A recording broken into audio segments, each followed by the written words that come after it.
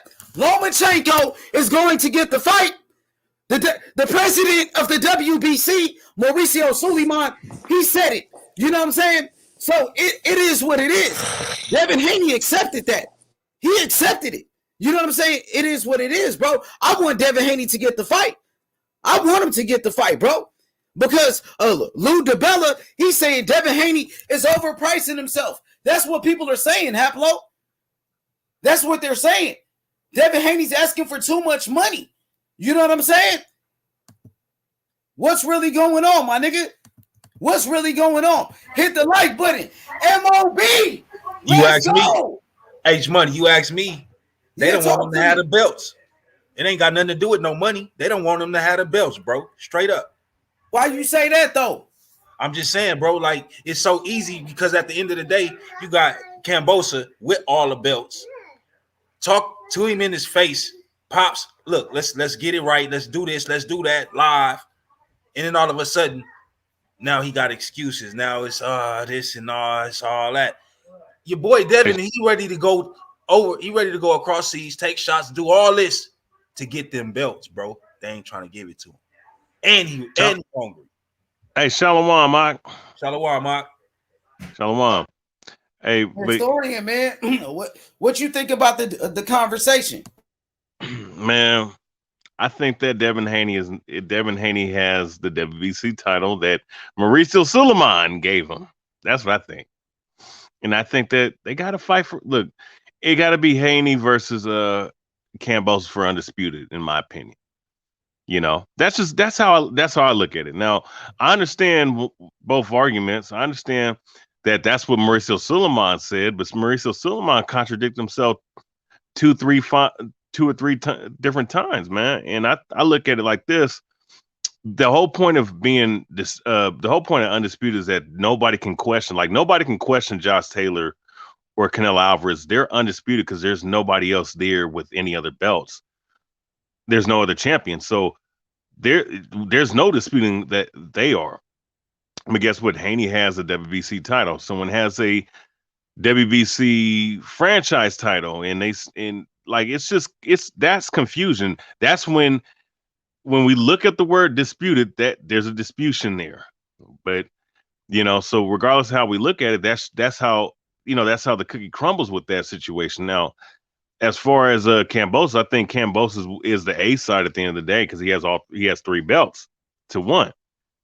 He got 4 belts. You keep saying he got 3, but he got the WBC franchise belt. He won that belt in the ring. He fought for the belt. He won it in the ring, bro. And Teofimo Lopez, he fought for that belt against Lomachenko. He did.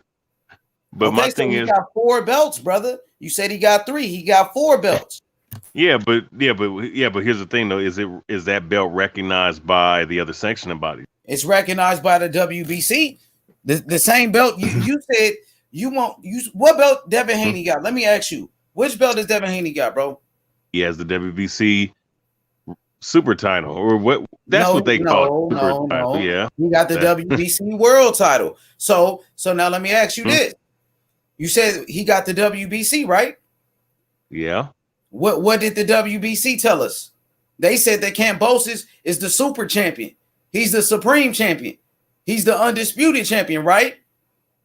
Because of the franchise belt? No, I'm saying you said Devin Haney got the WBC belt, but I'm telling you, Mauricio Suleiman in the WBC, they said that Kambosos was the undisputed champion.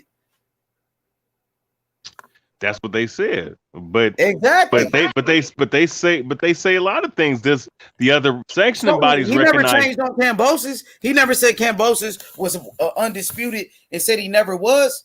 Did he ever say Kambosos was not? Or he said he is. And Devin Haney said, saying that now. And Devin Haney said if he's the super champion, make me the mandatory for Kambosos. That's what he said. So let's not ignore everything, bro. If Kambosos, if he fights against Lomachenko, they're gonna say that's an undisputed fight. They're gonna call it undisputed no matter what you say, bro. That's what ESPN, the WBC, that's what they're gonna say.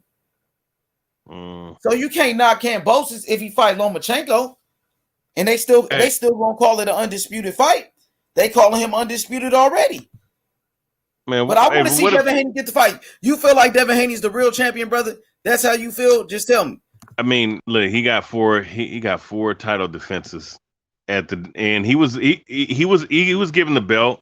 So why as would an the email belt. WBC do him like that then? If he got four title defenses, why is they saying Kambosos is the undisputed champion? Because it's simple, H. They want more sanctioning fees because they're greedy scumbags. I mean, these motherfuckers been known for being called weeby crooks, right? That's why WBC they having belts now for trainers. They want more. They want guys to pay up. You know, that's all right. For example, you got the WBA. The WBA, you got the super champion and the regular champion. Okay, is that correct? Yeah. So is that similar to the WBC franchise, the super and the regular champion? Like, for example, you got David Morrell Jr., who's the WBA world champion. And then you got Canelo, who's the WBA super champion. Which doesn't make sense. I mean, the world champion. I could go to the website. It says Morrell. No, I'm just saying. I mean, you're right. I'm just saying is that just the fact that they have that is confusion in and of itself, and that's all I'm saying. You know, because the reason why I say that is because what's the point of having a regular belt when you have the main belt? So what are you saying? The dude that has the regular belt, he's a fringe champion. He's a fringe, he's a paper champion. Is basically what they're saying. Bro, I'm saying don't get mad at Kambosos because they calling him undisputed. The WBC said that. Get mad at the WBC. I'm not mad at him. It's really with them belts. He's the main target, but he's also going to make the most money that he possibly can make. At the end of the day, I mean, really, he has a target on his back, man. Do you really think Canelo about to go fight David Morrell for the WBA regular belt? Hell no. Why should he? So you telling Kambosos to fight Devin Haney for the same belt, pretty much? Bro. When he already got a WBC belt. The WBC already saying he's undisputed. So you want to fight? That's like Canelo fighting against Morrell. So Morrell should be doing the same thing as Devin Haney. But look at this though. But there's a logic though. But if it's one thing to call it the super belt, then why is it a franchise belt? Why is it a franchise belt and Devin Haney's belt is a regular belt? But you know what I'm saying? That doesn't make sense. We all know that the reason why that they're doing that is because Lomachenko dropped the belt for whatever reason, and now they gave the belt to Devin Haney, and Devin Haney got the belt. Well, so Morrell got a belt too. Morrell got the same belt like Devin Haney. He's the world champion. Morrell. Yeah, he's the WBA world champion, like Devin Haney's the WBC world champion. Yeah, so I think Canelo got to fight yeah. Morrell too, then, to be undisputed. No, that's a regular belt. Well, what belt does Devin Haney got? He has a WBC title. He got the world title. Morrell don't listen. I'm gonna go to the right here. This is WBA.com. This is the website. So you go click at it. It don't say Morrell regular champion. It say world champion. What that say? Canelo super champion, Morrell world champion. It don't say regular champion, brother. What is Devin Haney, the world champion? Morrell is the world champion like Devin Haney is. So Canelo will have to fight against Morrell to be undisputed. Then, but this doesn't make sense though. What's the world champion, super champ? So what's the next title they're gonna make? The supreme champion, the universal champion, the champion of the universe. You know what I'm saying? This is goofy. I'm sorry, dog. Motherfuckers wasn't world champions back then. They were super champions, right?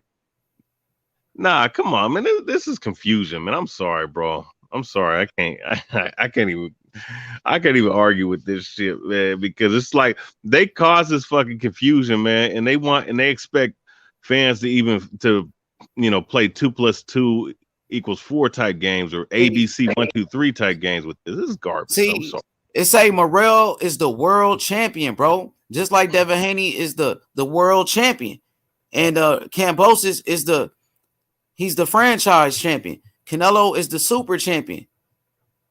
And Morrell is the one with the mandatories. Canelo don't have mandatories for that belt he got. The super champion don't have mandatories in the WBA. The regular champion got the mandatories. See?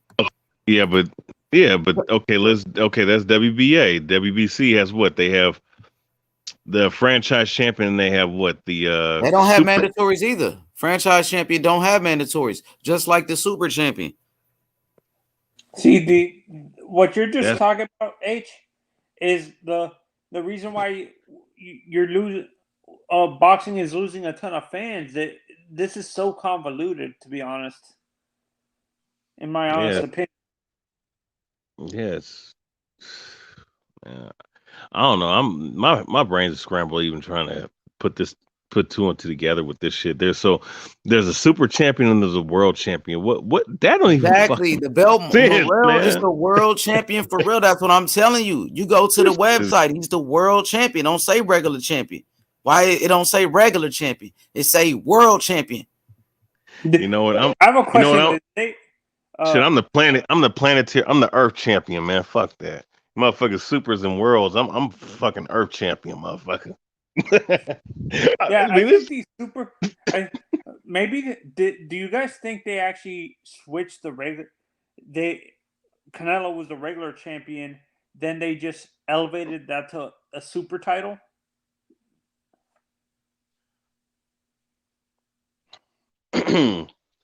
So you unified the two belts. Yeah. You see that, Jimmy? Morrell says world champion. The world champion. He has the mandatories, not Canelo, the super champion. Yep. So the franchise, isn't it? Yeah, exactly, bro. And this is the website of the WBA. I went to their actual website. So when it comes to Devin Haney, everybody said go to the WBC website. You see a picture of Devin Haney. Yeah, you go to the WBA website and say Morrell is the world champion. So he is a world champion, bro, in only 3 fights. Give him his credit. That's all I got to say. It's confusing, though, for I think a lot of fans. Yeah, that's what I'm saying, Jimbo. That's what I'm saying, Jimbo. Yeah. This is why people are moving away from boxing into MMA, because at least with MMA, you actually have, who the champions are in each division and stuff like that. Well, let me give an example real quick. Okay, Ryan Bader didn't. So in Bellator, we just had it, and I just did a live stream just a second ago. Oh.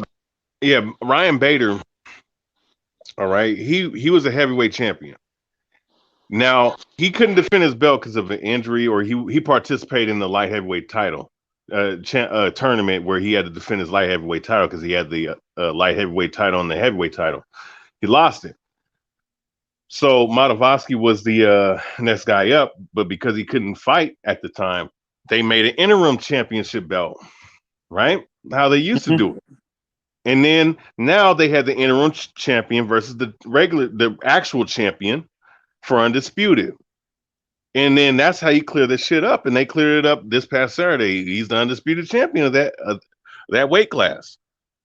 You know, that's what I'm saying. At least with the MMA, they just have the interim champion, and whoever has the regular title, whoever had the actual title before their injury or whatever they had to give it up for, they just fight for that title.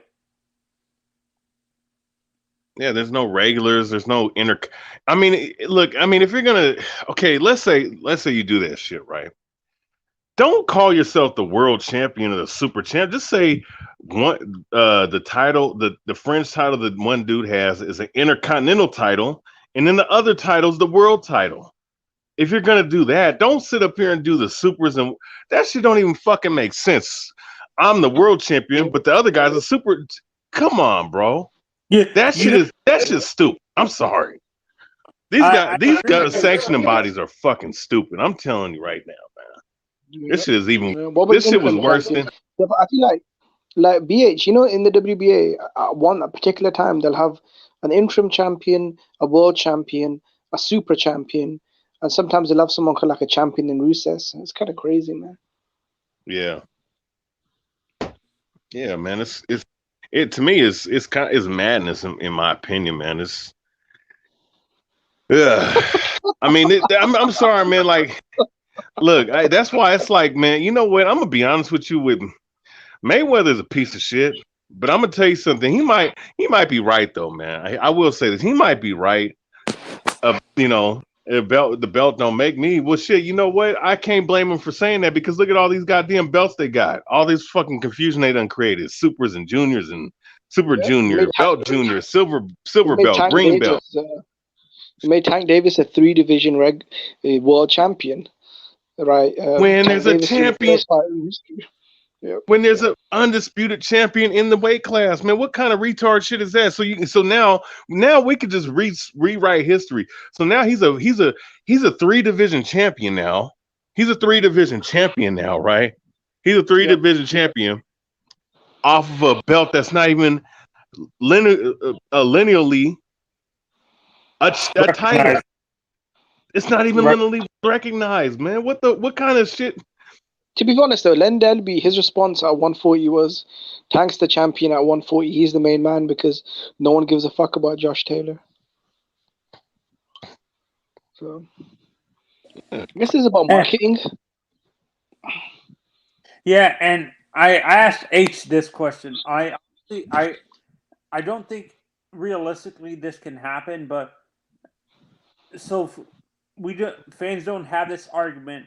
We should crowdsource or set up a GoFundMe page to see if boxing fans specifically, are willing to donate money so we can create our own sanctioning body or promote a sanctioning body specifically, so we don't have these arguments that we're having right now.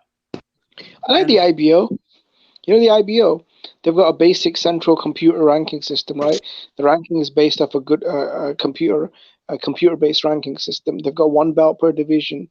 They have year-round drug testing, right? They have like an international panel of board members, and they've got a really good history as far as the legendary fighters that have held their belts and the non-corruption they've dealt with. So I'd say the IBO is a good look.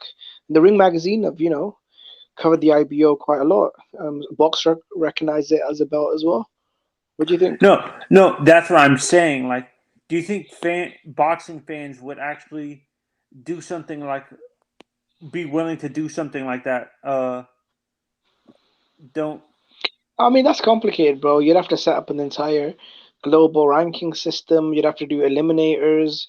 You'd have to do drug testing. Come on, these are boxing fans, bro. These are some of the dumbest sports fans in the world. What's your thought on this, historian? What's my what? Say it again. Can the fans come together and create a belt? I mean, that's just what you're saying. Might as well, shit, man. Motherfuckers creating all new. They got purple belts, rainbow belts, and no, not belt. A sanctioning body. Man, that's what I'm saying. Might as well, shit, man, because all these fucking sanctioning bodies, man, this shit is retarded, bro. BH, I don't think the fans can run it. I mean, for us to do eliminators and tournaments and drug testing and rankings and for 17 different weight classes and set up how to do an interim, and I mean, boxing fans are, like I said, probably the most stupid sports fans in the world. And just look at what they let the sport, like, just look at their sport, look at every other sport, and then look at boxing, and then the fans are to blame in it because they didn't check these promoters when they should have. Yeah. Actually, that's Rydell. That's discrediting Manny. He is a 7-division world champion. Exactly. He's 7 because he won the IBO title, which would make him 8. That's why they say he's an 8-division champion. Didn't Technically, he won the ring one as well, though. He won the lineal, the ring mag. Yeah, when he beat Ricky Hatton, he won the IBO, the ring magazine, and the lineal, didn't it? Yeah, but see, that's like, okay, now there's 3 titles. So what the fuck? Which one would make him the 8th champion? Because those are not. Is the WBA, IBF, WBO, WBC, WBA title? Like, so that shit is confusion. See, once again, we're. Oh man, this is crazy, man. I mean, yeah. Unofficially, you could say unofficially he's eight-time world champion, but technically speaking, he's a 7-division world champion. Do you count the ring belt? Do you count the ring and lineal? I mean, does that? I mean, they've had the ring since the 40s, I think, but it's like okay, but is it the ring or is it the NBA championship? You know what I'm saying? And I'm talking about back then, or the NYSC championship belt. Is it the WBA or WBC title? Like that's why this shit need to all be unified into one fucking title, man. This shit is. I say this again. I think all about these titles. Some of these titles that these sanctioning bodies. Honestly, I don't think the super or franchise is a title. It's a designation. That's what confuses fans. These designations. It's not, but they changed their mind though. They changed their mind then, because then they made it into an actual belt, and then you could win it, and it came with. I mean, that's why he's walking around with one. And you got look, to clear all it up, everybody that has a belt needs to fight each other. Everybody that has one of these little belts. Franchise, that's you fight each other to become undisputed. That's how this works, man. It was crazy though. I feel these designations. The same month, Jose Ramirez and Josh Taylor fought for undisputed. 2 weeks later, Tank Davis fought for the other belt, the other WBA belt, and they marketed it as the World Super Lightweight Championship. Yeah. Crazy, man. It was bugged out, man. It's this shit. The only kindergartens come up with this shit, bro. And I thought motherfuckers supposed to been past kindergarten and shit. Bro.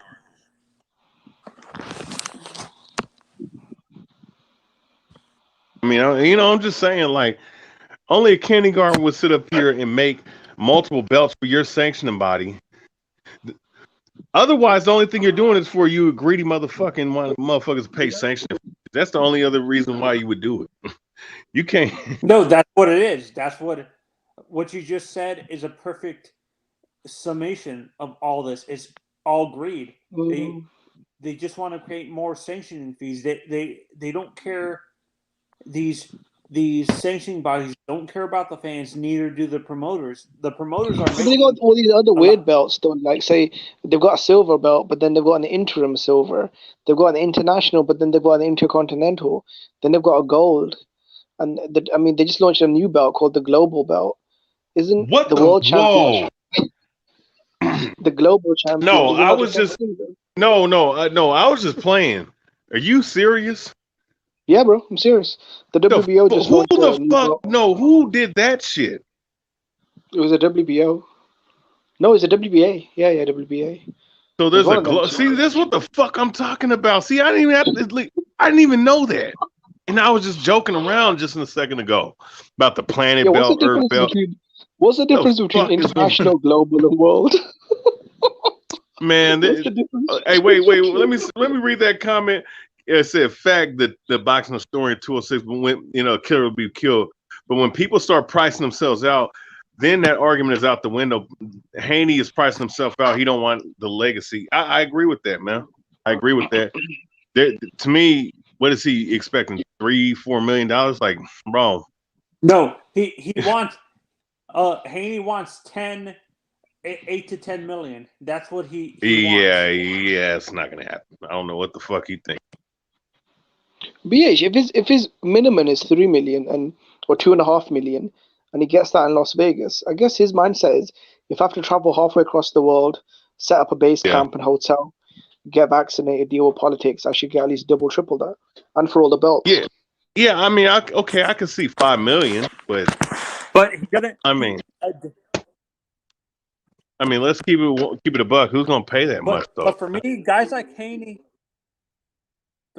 for me, I said this multiple times, and people thought I'm like nuts. I'm like, Haney and Kambosos didn't earn the right for that type of cachet in terms of money because of the people until he beat Tio. I understand Kambosos.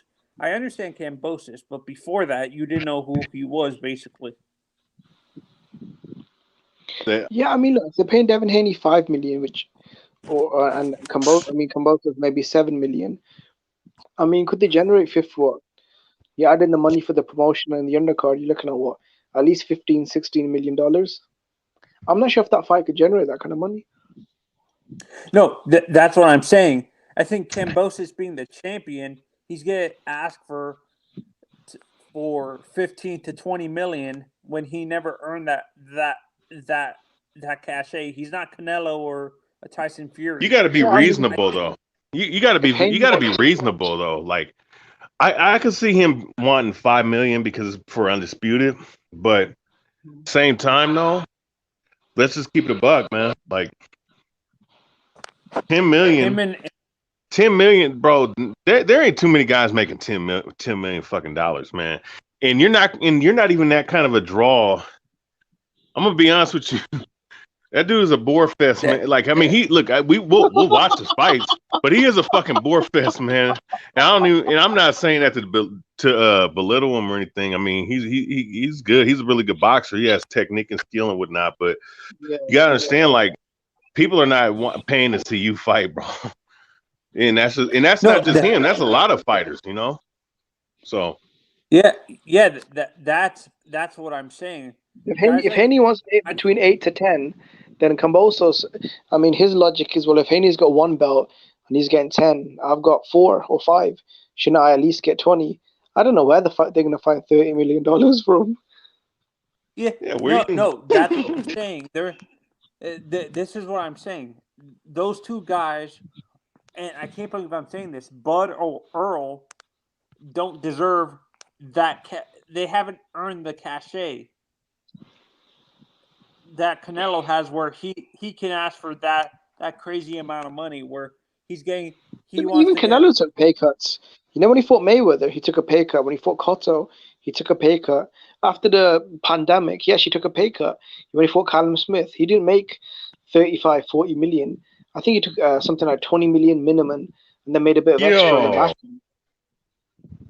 Yeah. Oh. So what about me said the WBC rule states that the president can interpret the rules any way he sees fit in the interest of boxing. You know what? Yeah. I'm about to log off, man. No, it actually says that. It says that. It says all rules are flexible to the WBC's discretion. Wow, man. Fuck boxing, man. What about the Mayan belt? Remember when they gave Tyson Fury when he fought Otto Wallin? They gave the Mayan belt, even though he had no Mayan heritage. Huh?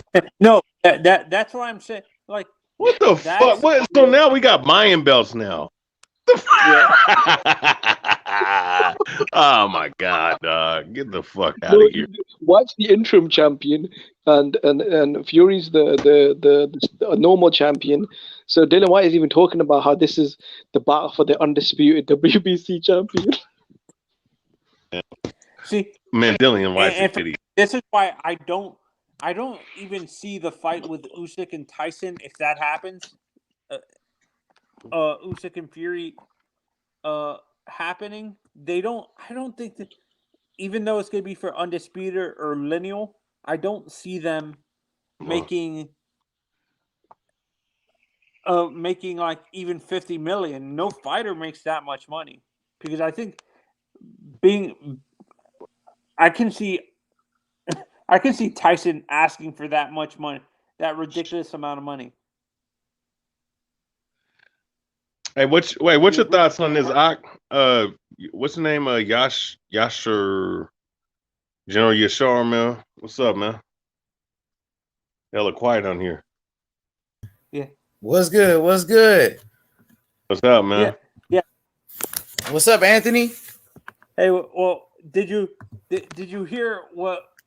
Do you agree what I'm saying, H? Do you think, in your honest opinion, these these fighters are pricing them even though it's gonna be for undisputed or lineal, if Usyk and Fury fight, do you think Tyson deserves to be asking for 40 to 50 million? Yes. Or a Crawford. That's what he was going. He was going to get 75 million to fight Anthony Joshua. Or a Crawford asking for 30 to 40 million. Crawford, yeah, that might, even though that fight is, it's worth a lot, but I don't know if that fight is that big though. That's what I guess. Yeah, I don't. It is a big fight though. Earl Spence and Crawford is a big fight. Everybody want to see it, but I don't see. That's the problem. I don't think Al Heyman or Bob sees the benefit. Like they don't see that they're gonna get a huge return on that fight. Like Terrence thinks he is gonna get. I think in Bob and Al's mind, they think at best they might get maybe 10, 12 million at best total. And that's pushing it, being nice. Because guys like Earl and Bud don't have the promotion. Like, they don't promote themselves that well.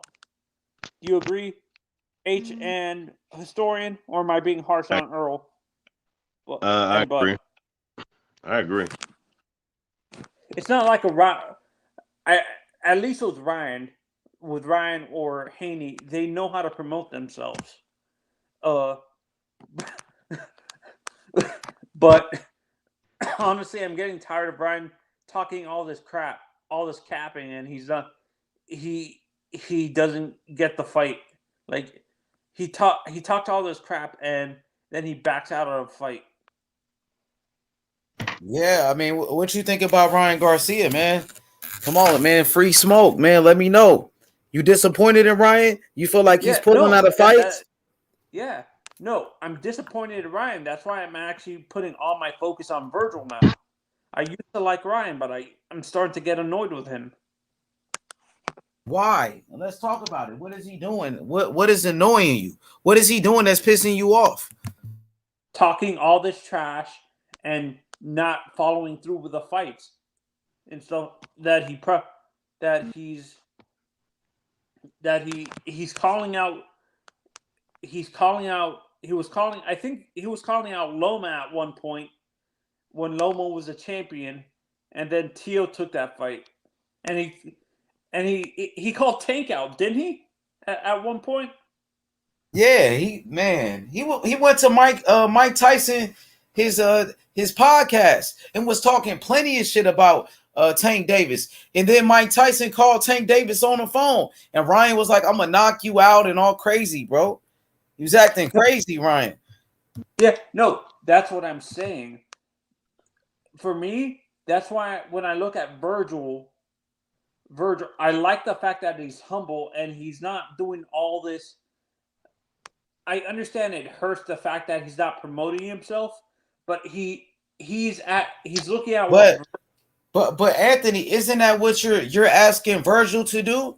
You want Virgil to do what Ryan is doing, promote himself. But then when Ryan does it, then we crucify Ryan Garcia. No, he said no. Virgil. What I want Virgil to do is be humble in his promotion, but not. Ryan's taking it a little bit too. He's over promoting. But isn't that what the people want? Over promote him. Come on, there's no such thing as that. Ryan is doing a great job promoting himself. Ryan Garcia, he's one of the biggest stars in boxing for a reason. Now, if Virgil Ortiz, like you said, if he does some of the same things Ryan do, maybe that will make Virgil Ortiz a bigger star. Now, let's talk about Virgil Ortiz, your favorite fighter, choosing to train with Manny Robles over Eddie Reynoso. What did you think about that? No, wait. He chose. Is Manny a great? Yeah, he trained Andy Ruiz when he beat Anthony Joshua. Oh, okay. So he's a great trainer? Yes, of course. Besides Andy Ruiz, did he train any other superstar fighters? I'm not sure if they were superstars, but He's still training a lot of fighters right now. He worked with a lot of fighters. Yeah. No, I see. You know what it is? I think Virgil.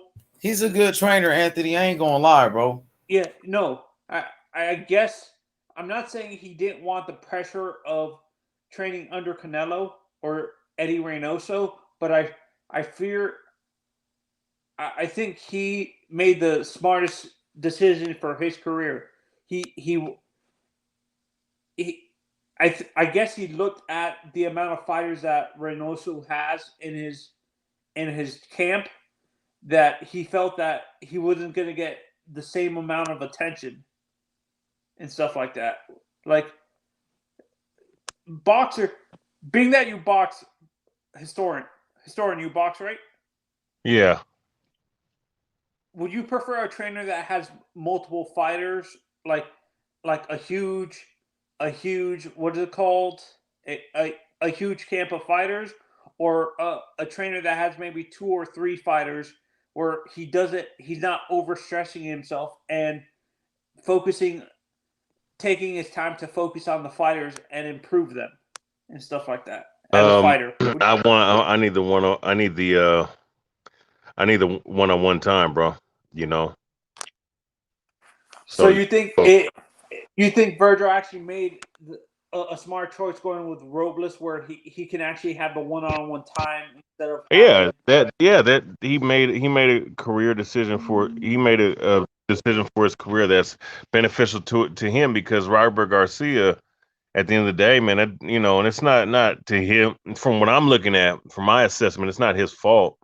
It's just that when you're dealing with a lot of guys in the gym, especially him, he got 2 fucking rings in one fucking gym, bro. Like, and he got like 30 fighters, like 30 something fighters to deal with. Train.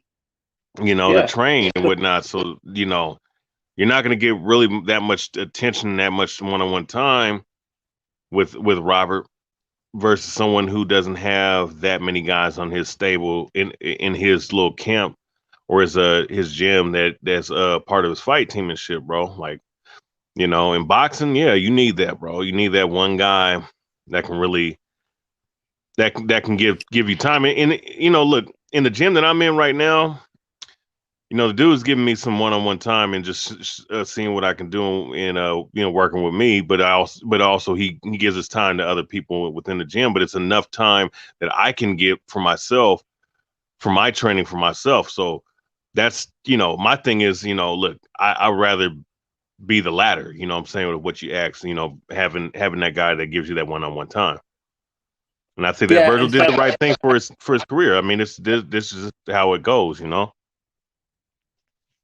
Yeah, and that's why I think when he looked at a guy like Eddie, I think Eddie has like 30.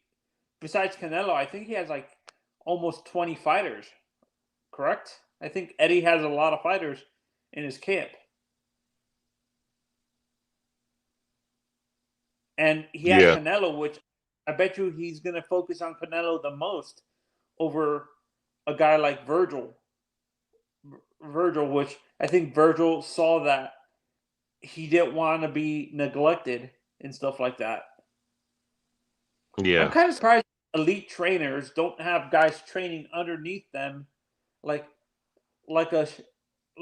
Emmanuel Stewart had. Like, he had fighters, but he had guys training underneath him, and they were training to pay attention to and stuff like that. Kind of surprised a guy like Eddie Reynoso or a guy like Robert Garcia doesn't have that. Like, have a young trainer, like multiple young trainers under him to take on the fighters he can't pay attention to. Ratty actually said that Robert Garcia manages his fighters in the gym as well. Yeah. Yeah, man, it's just, look, it is what it is, man. Like, Eddie Reynoso, I don't think he has as many fighters as Garcia, what I've seen, but he has enough. But he gives time to everybody that he needs to give time to, No, that's what I'm saying. Like, got these elite superstar trainers like a Garcia or something like that, or a Reynoso, should have younger trainers underneath them that can take the fighters that they're not really focusing on and stuff like that. But he still gives them the same game plan he's giving to his superstar fighters and stuff like that. Do you agree, Right. H? Yeah. H, you there?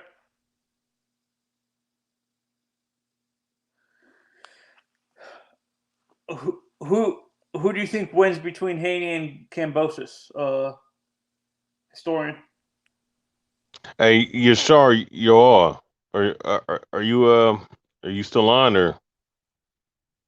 Nah, because I was just gonna give him a chance to say something. I've been speaking for a minute, but I think it's 50-50. Yeah. About who controls this. I think people are overestimating Devin's putting a little too much confidence in Devin's power and stuff like that. What power? No, that's what I'm saying. These Devin fans these irrational Devin fans, irrational Devin fans think he has the power to knock out a guy like. Listen, Devin Haney don't hit nowhere near as hard as fucking Teofimo Lopez, and that dude was able to survive the onslaught of Teofimo Lopez the first round and the round that he got knocked down in, and came back and fought and won the belts over Devin, or not Devin, Teo. All right, I don't think Devin Haney has the same power to really hurt him like that. But as far as Kambosos though, I think speed wise, Devin, I think the gap of speed is not. It's not a big gap because they're both fast guys. I think Devin Haney has one of the best. I think. Power. Yeah, Kambosos has a little. I would say Kambosos has decent punching power. He doesn't have great power, but it's decent. It's slightly above average, but it's not special power. You know. Yeah, he has enough but I think, power to where it can change your. Yeah, go ahead, Anthony. Go ahead, Tony. No, that's what I'm saying. You're saying Kambosos had enough power to where it's gonna change, it's gonna make you think about it. Yeah. Devin doesn't have that. Mitsubishi sponsors him also. What Rowdy? What does that have to do with anything? That's funny.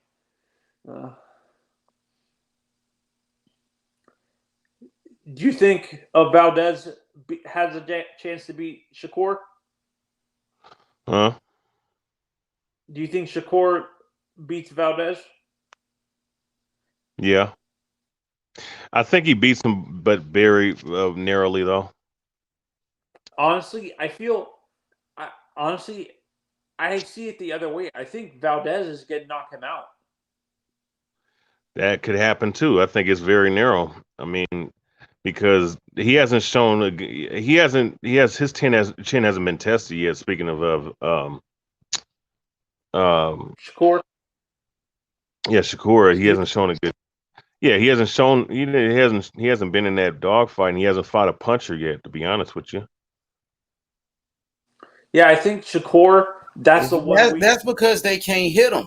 Can't nobody touch him.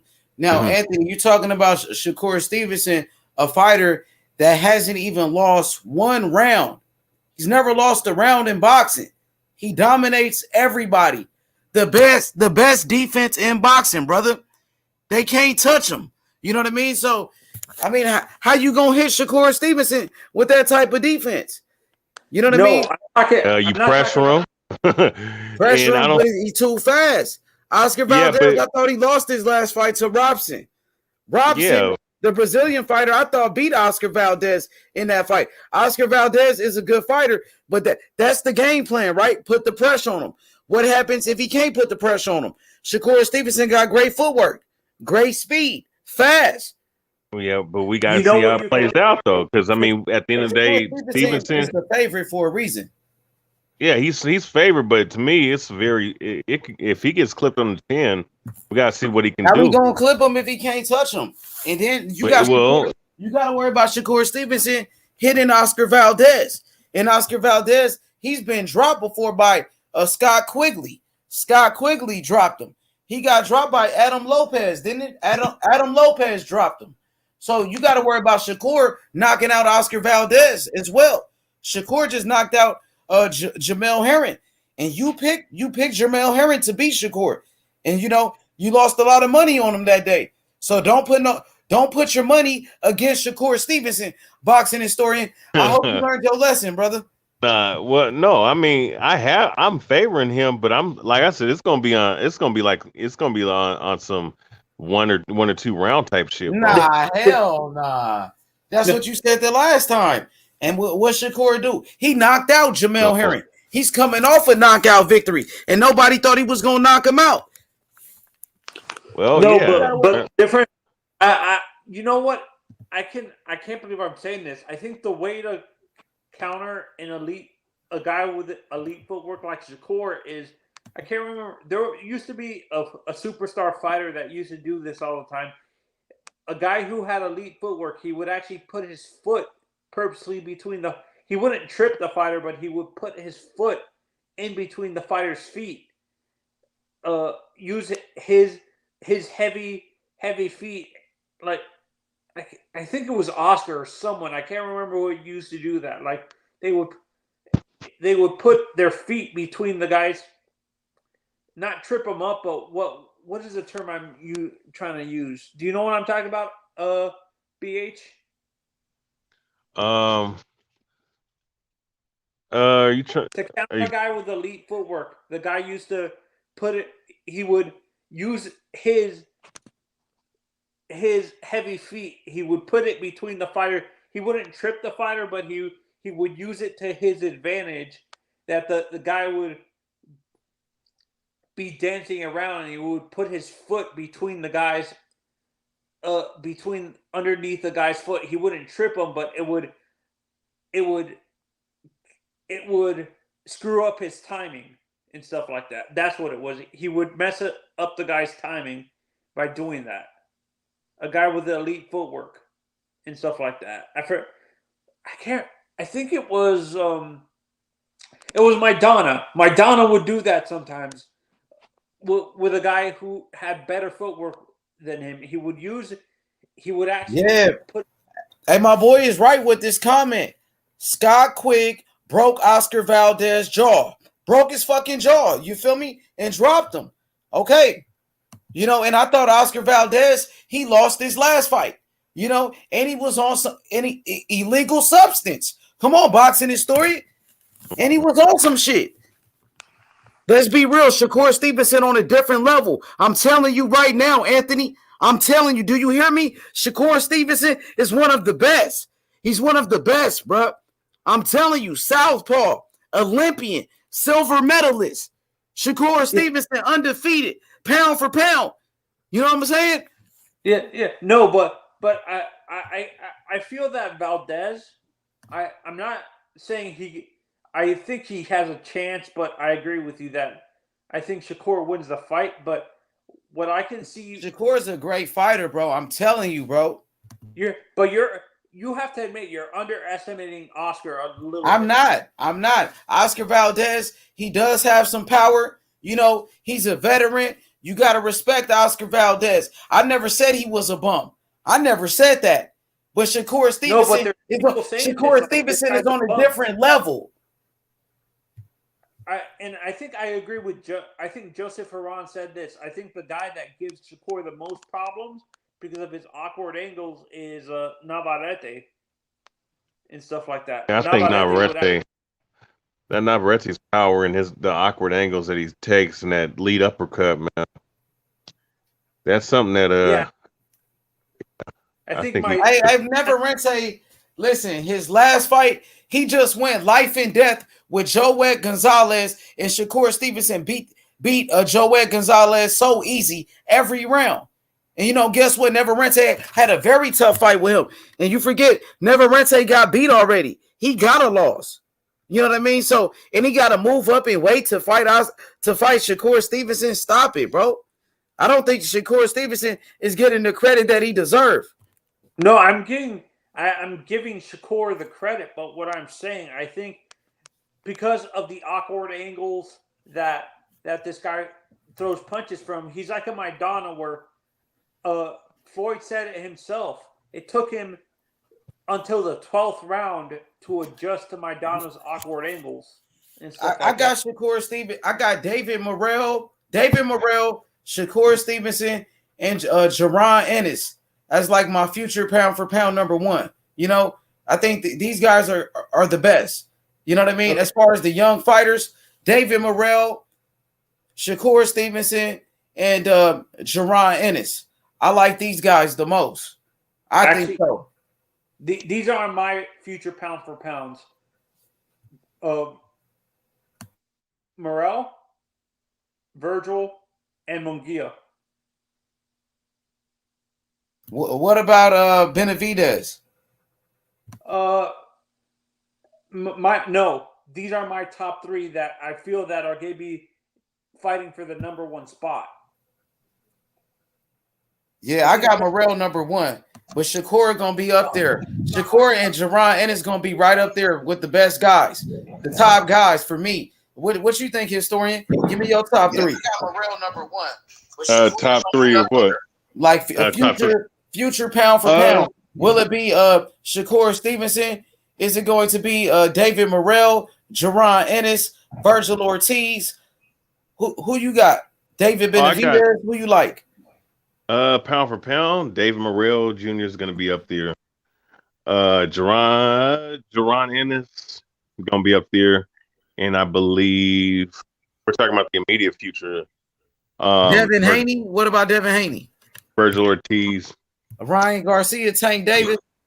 Tank Davis, too. Damn, I forgot about Tank. What the fuck? Man, motherfucking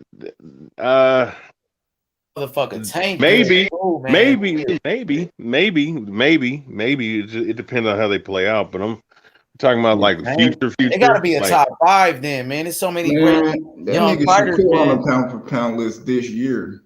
Yeah, that's what I'm saying. Tank working his way up right now. He's already a 3-division world champion. I mean, I ain't gonna lie. My opinion, Shakur one fight away. The Valdez fight to get him on there. Tank one fight away. If he fight one of the top guys at 135. If Tank fight any of the guys that people want him to fight at 135, Devin, Loma, Ryan, who else? Shit. Zepeda. Kambosos. Yeah, like he gonna make the pound for pound. He'll be somewhere in top 10. He still won't be on my list, but he'll be a top 10. Tank got a good little resume though. He got some good wins. He beat Pedraza. He beat Mario Barrios.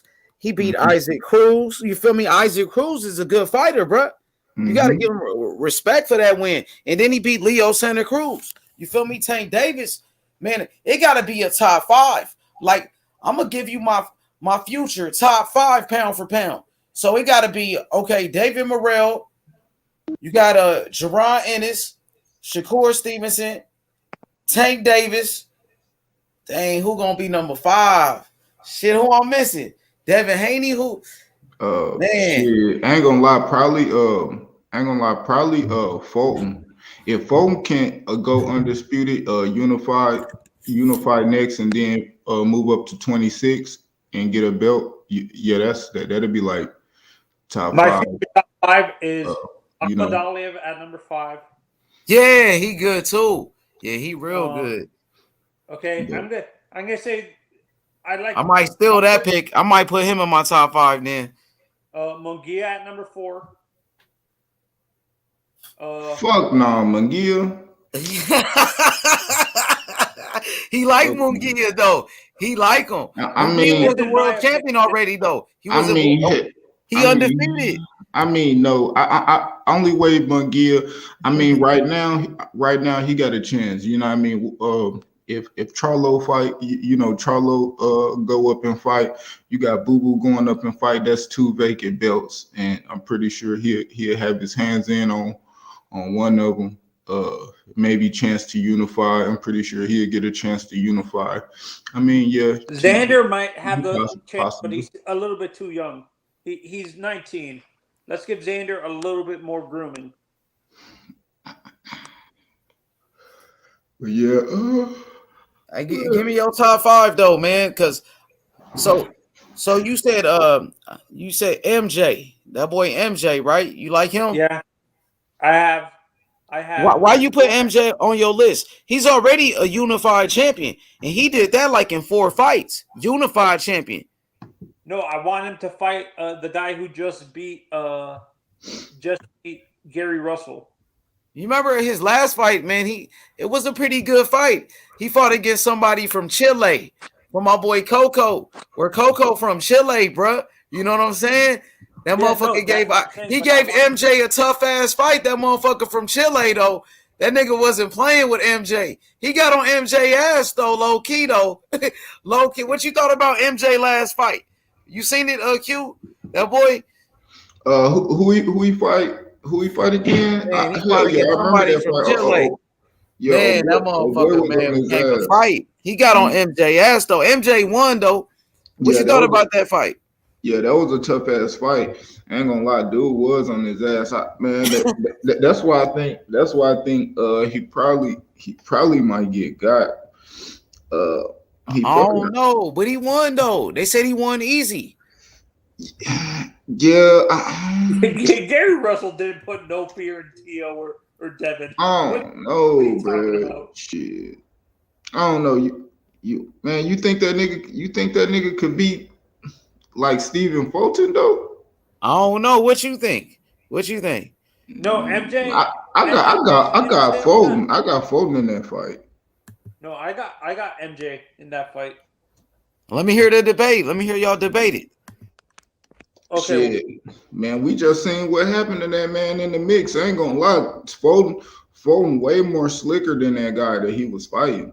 Fulton had that edge with the angles. I think only thing I seen major in that fight that he had with Figueroa was fighting with his back against the ropes and his endurance. You know, once he found that he was in a fight, he kind of once Figueroa somewhat cut off the ring from him, he stopped trying to find the angles to get his back off the ropes. You know, that's the only thing I really seen flaw about Fulton that possibly could, help MJ out. But shit, I got Fulton beating that guy. You know, Fulton, man. I have Figueroa probably would have beat that dude. Akhmadaliev beating him. Tell me why. Because when I look at Baby Loma, he does remind me of Loma. You right about that. Yeah, and I honestly think he has a little bit. Actually, he has more power. I think his power would actually deter a guy like. I seen Steven sometimes go forward a little bit too much. He went into the mix with Brandon a little bit too much, and that could have cost him that fight, in my honest opinion. Shit, that's where you seen. I ain't gonna lie, that's where you seen the more the separation in them actually fighting. When Figueroa actually cut him off and made him fight his fight, like he beat Figueroa pretty much in his own fight. Figueroa, he made him miss a lot in that pocket, and he just slick. He's slick in the pocket, and he actually a boxer. That was actually a thing that helped Figueroa, but he still didn't edge it out. Like me, I thought that fight was actually close. So seeing MJ and him and Fulton I feel that MJ's an elite body puncher, and when I saw him fighting again, when I saw the replays of the fight with Brandon, I saw Brandon seriously hurt him in the body, on the body. Shit, when? Like, I saw him like,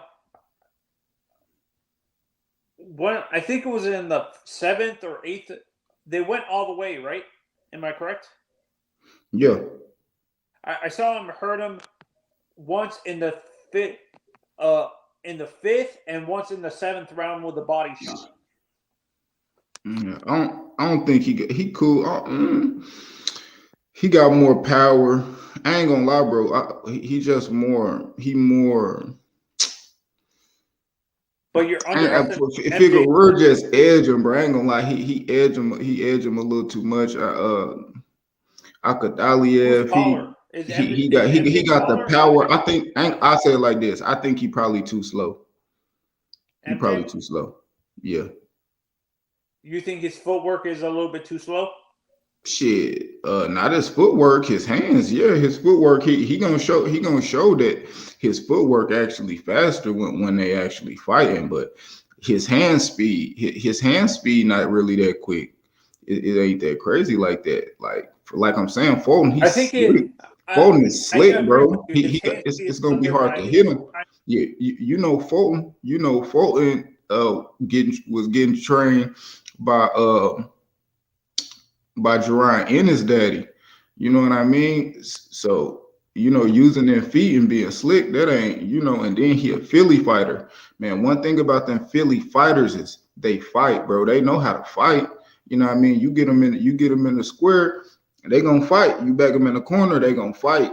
It's a real thin line between defense and offense with them. They can turn that shit on in a second. And Fulton, he a small guy, he got speed. He actually building this profile, so we know the fight most likely gonna be in America. More if they do fight, because MJ he fight on DAZN. Yeah, the last fight was on DAZN. So yeah. I don't know. Maybe they can make that happen. Shit, I hope. But yeah, bro, I ain't gonna lie. And then old boy, he was making a real hard fight. He was going to MJ body, and on MJ body in them early rounds, bagging him up, stuff like that. Like the first couple rounds, MJ was really on him.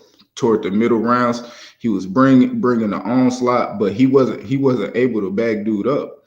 Especially in the mid rounds, the guy was bagging him up and bringing that to him. He just wasn't as good as MJ. MJ was using his footwork, working around the ring. I want to ask you guys about Gary Antoine Russell. Right here, you see this guy. He said Gary Antoine Russell, future pound for pound. Do you feel like that's true? Could that be true, Q? Do you think it can happen? Can he be on the pound for pound list one day? Shit, I ain't gonna lie, bro. Like with the 140 division, like for the ones who currently in that 140 division, and when you look at a couple years and you probably thinking about maybe moving up to that 147 division, man, that shit, bro, that division deep as shit. A lot of fights can be made. Man, shit, you probably can get a couple pound for pound fighters out of the 140 that's not it right now. I mean, I think it all depends on your fight. Depending on who you fight. I think damn near anybody in that 140 division, just because it's so deep, the type of wins you can get, you could be a pound for pound fighter coming out of that division. But it's just all about the fights you take. You can't be out here taking, pretty much people that we don't know, or fighters that's losing, and think you're gonna get your name up off of them in that division, because that division deep. I think maybe so. It just pertains to who we fight. You got Regis's, you got Zepedas, you got 135 pounders possibly moving up, to do they shit. So, I mean, it could happen, but I think right now he's. I mean, how good is he though, Q? I mean, is he good enough to be on a pound for pound list? You feel like could he beat like Devin Haney?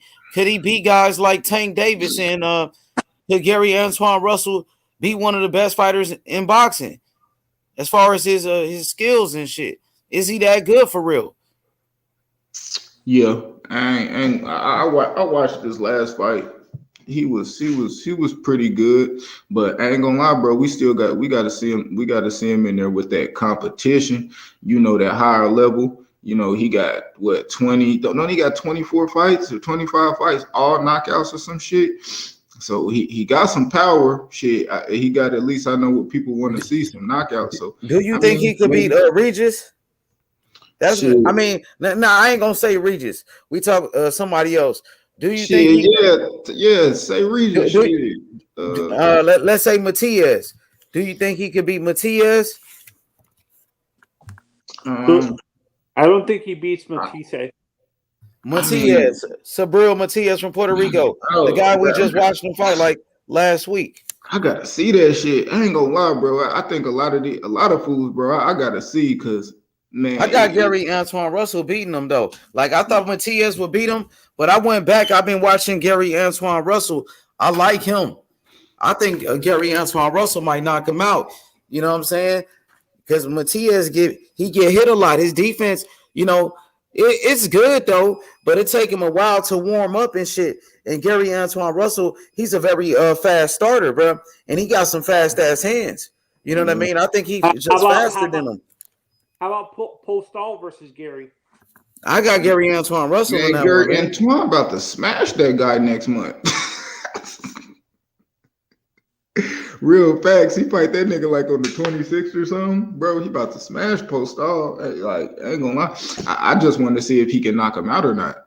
And that's what it's about. If he able to knock Postal out, that's gonna be the first person to stop Postal. And Postal only lost top guys: Terrence Crawford, Jose Ramirez, Josh Taylor. You know what I mean? And how about Jose Zepeda versus him? Zepeda will get stopped by Gary Antoine. Real facts. He ain't no Josue or Baranchek, bro. Real talking. And Baranchek dropped, I think, Jose like 3 or 4 times in that fight. You know, just for him getting caught, just cause he getting caught in the middle of his shit, being slightly lackadaisical, getting too offensive and not bringing the defense. You know, Jose got his ass dropped in that fight. You know, that grit, his boxing skill, you know, actually got him through that fight, knocking out Baranchek, flipping his motherfucking ass. You know, and then he knocked out Josue ass first round. So, you know, Zepeda, he got a lot of momentum. Yeah, one of these young guys gonna stop that shit though. You know, it's just a matter of time, but it'll be a good scalp for whoever do it though. Zepeda is dangerous though. I ain't gonna lie, he's a dangerous fighter though. Yeah, he got the momentum. He got the momentum right now to actually beat one of these young guys, and he gaining the confidence to do it. You know, when you actually an older guy, plus 35, you know, you actually for most of the time you looked at to lose, especially when you're going up against a younger guy with promise. Now, when you beat those guys and when you knock them out, you know that puts you on a whole different trajectory. When they had you on a decline, now you're going back up. And when you do it 2 times in a row, like how Jose Zepeda did, bro, you on a high. You know what I mean? You would damn near take any fight at 140, especially if you want a belt. You know what I mean? I'm pretty sure I wouldn't be mad at him actually getting that Josh Taylor fight, Montana Love, Gary Antoine Russell, Regis Program. Like Zepeda should be able to fight any of the guys in the top 5 of 140 for what he actually been doing. Aside from like Josh Taylor, he been doing this shit at 140. You know. Do you guys think William Zepeda is ready to fight guys like Loma or Tio right now?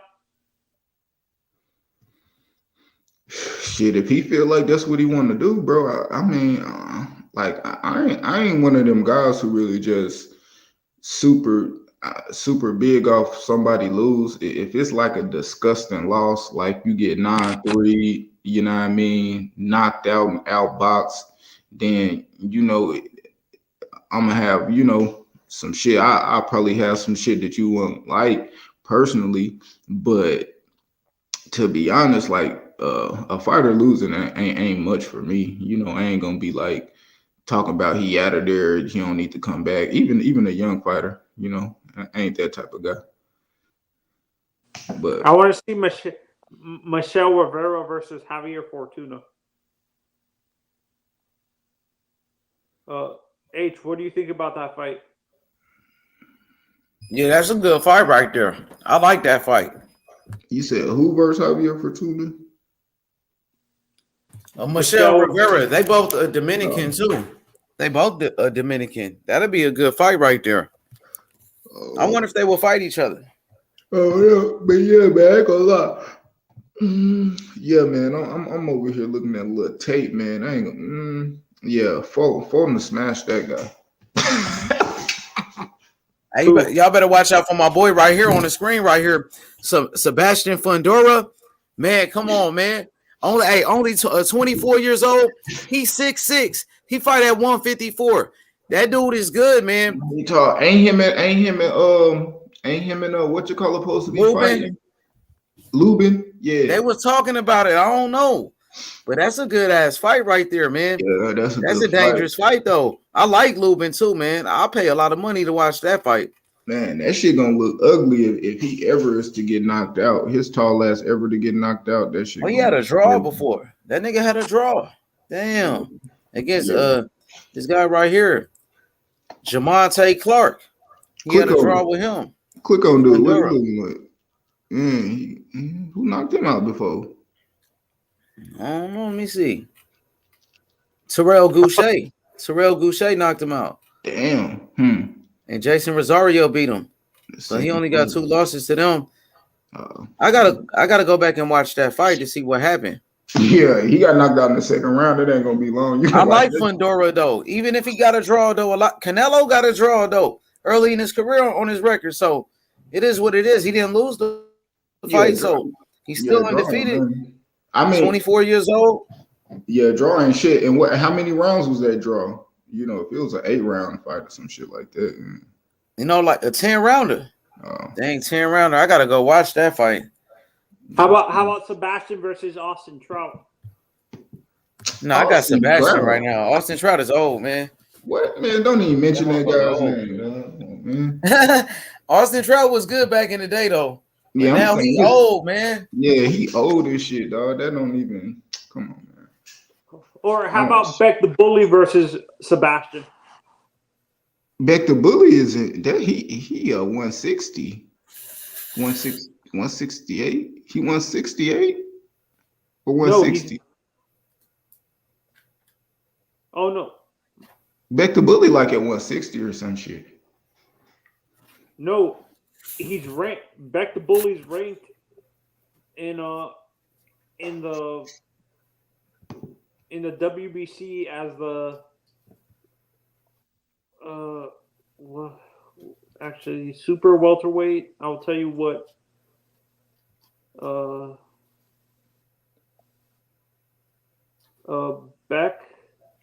Beck the Bully is ranked number 1 as the in number the 1 WBO for Charlo.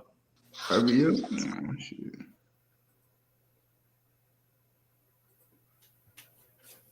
Oh shit. Okay.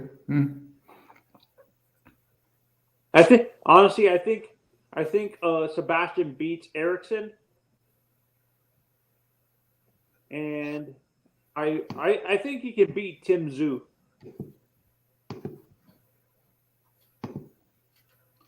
You said Tim Tszyu. Yep. Fondora? Yeah. I don't know. I mean, I have to see that shit. That shit. I mean, I ain't gonna lie. About time. What's his name? About time. T get a belt or get his shit up. Dude, name gonna be crazy, bro. Telling you. Yeah, I'm starting to like this kid right here, though. What y'all think about him? El Rayo. I like him. What y'all think about him, bro? Yeah, he cool. I seen him. He just stopped somebody a couple weeks ago. Yeah, he was on that Morrell undercard. Yeah, he cool. I'm gonna see him. I got my eye on him. Look, he only 22 years old. That nigga young, only 22. Man, I like him. I think he gonna be a star though. So I might have to put him on my list. Put him in my top 5. Like, yeah, I think this kid right here about to take over, man. You know what I'm saying? I'm thinking this kid right here when Devin Haney move up to 140 and shit. You know, I think this kid gonna take over lightweight. I like Keyshawn Davis too. I would like to see El Rayo versus Keyshawn Davis. What y'all think about that fight? Nobody beating Keyshawn. Nobody beating. You don't think so? Nobody beating Keyshawn, bro. For real, not even Tank Davis, bro. Keyshawn is gonna be. Keyshawn is gonna be like Shakur mixed with Bud, with personality. No, I think Tank Davis though.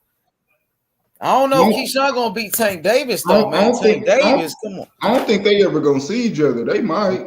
Shit, why not? I think they got I think the generational gap there. I think especially right now, you got all these other people we aligning with Tank. You know what I mean? You know, they top guys. Keyshawn, he would, I think he only 3 or 4 professional fights in, no belt, not too much clout or nothing. I think it'll be a minute. I think it's just kind of generation away from each other. They ain't there yet, but I think it could. I don't know. Maybe not. But I like this kid right here, man. What you think about him, Anthony? El Rayo? Yeah. I think this the kid right here, man. This kid right here is something special, bro. For real. This kid got the power. He got everything you want. The speed. For real. You know, actually, yeah, dude, nice. Dude, nice. We just, you know, we knock out Rolly. Rolly don't want to see him though. But nah, that's a good fight though. I ain't gonna throw. I like Rolly too though. I fuck with Rolly. Shit, I mean, we gotta see him. I think he's still fighting. He's still fighting 6 rounders and shit right now, huh? Let me see. I'm gonna take a look at it.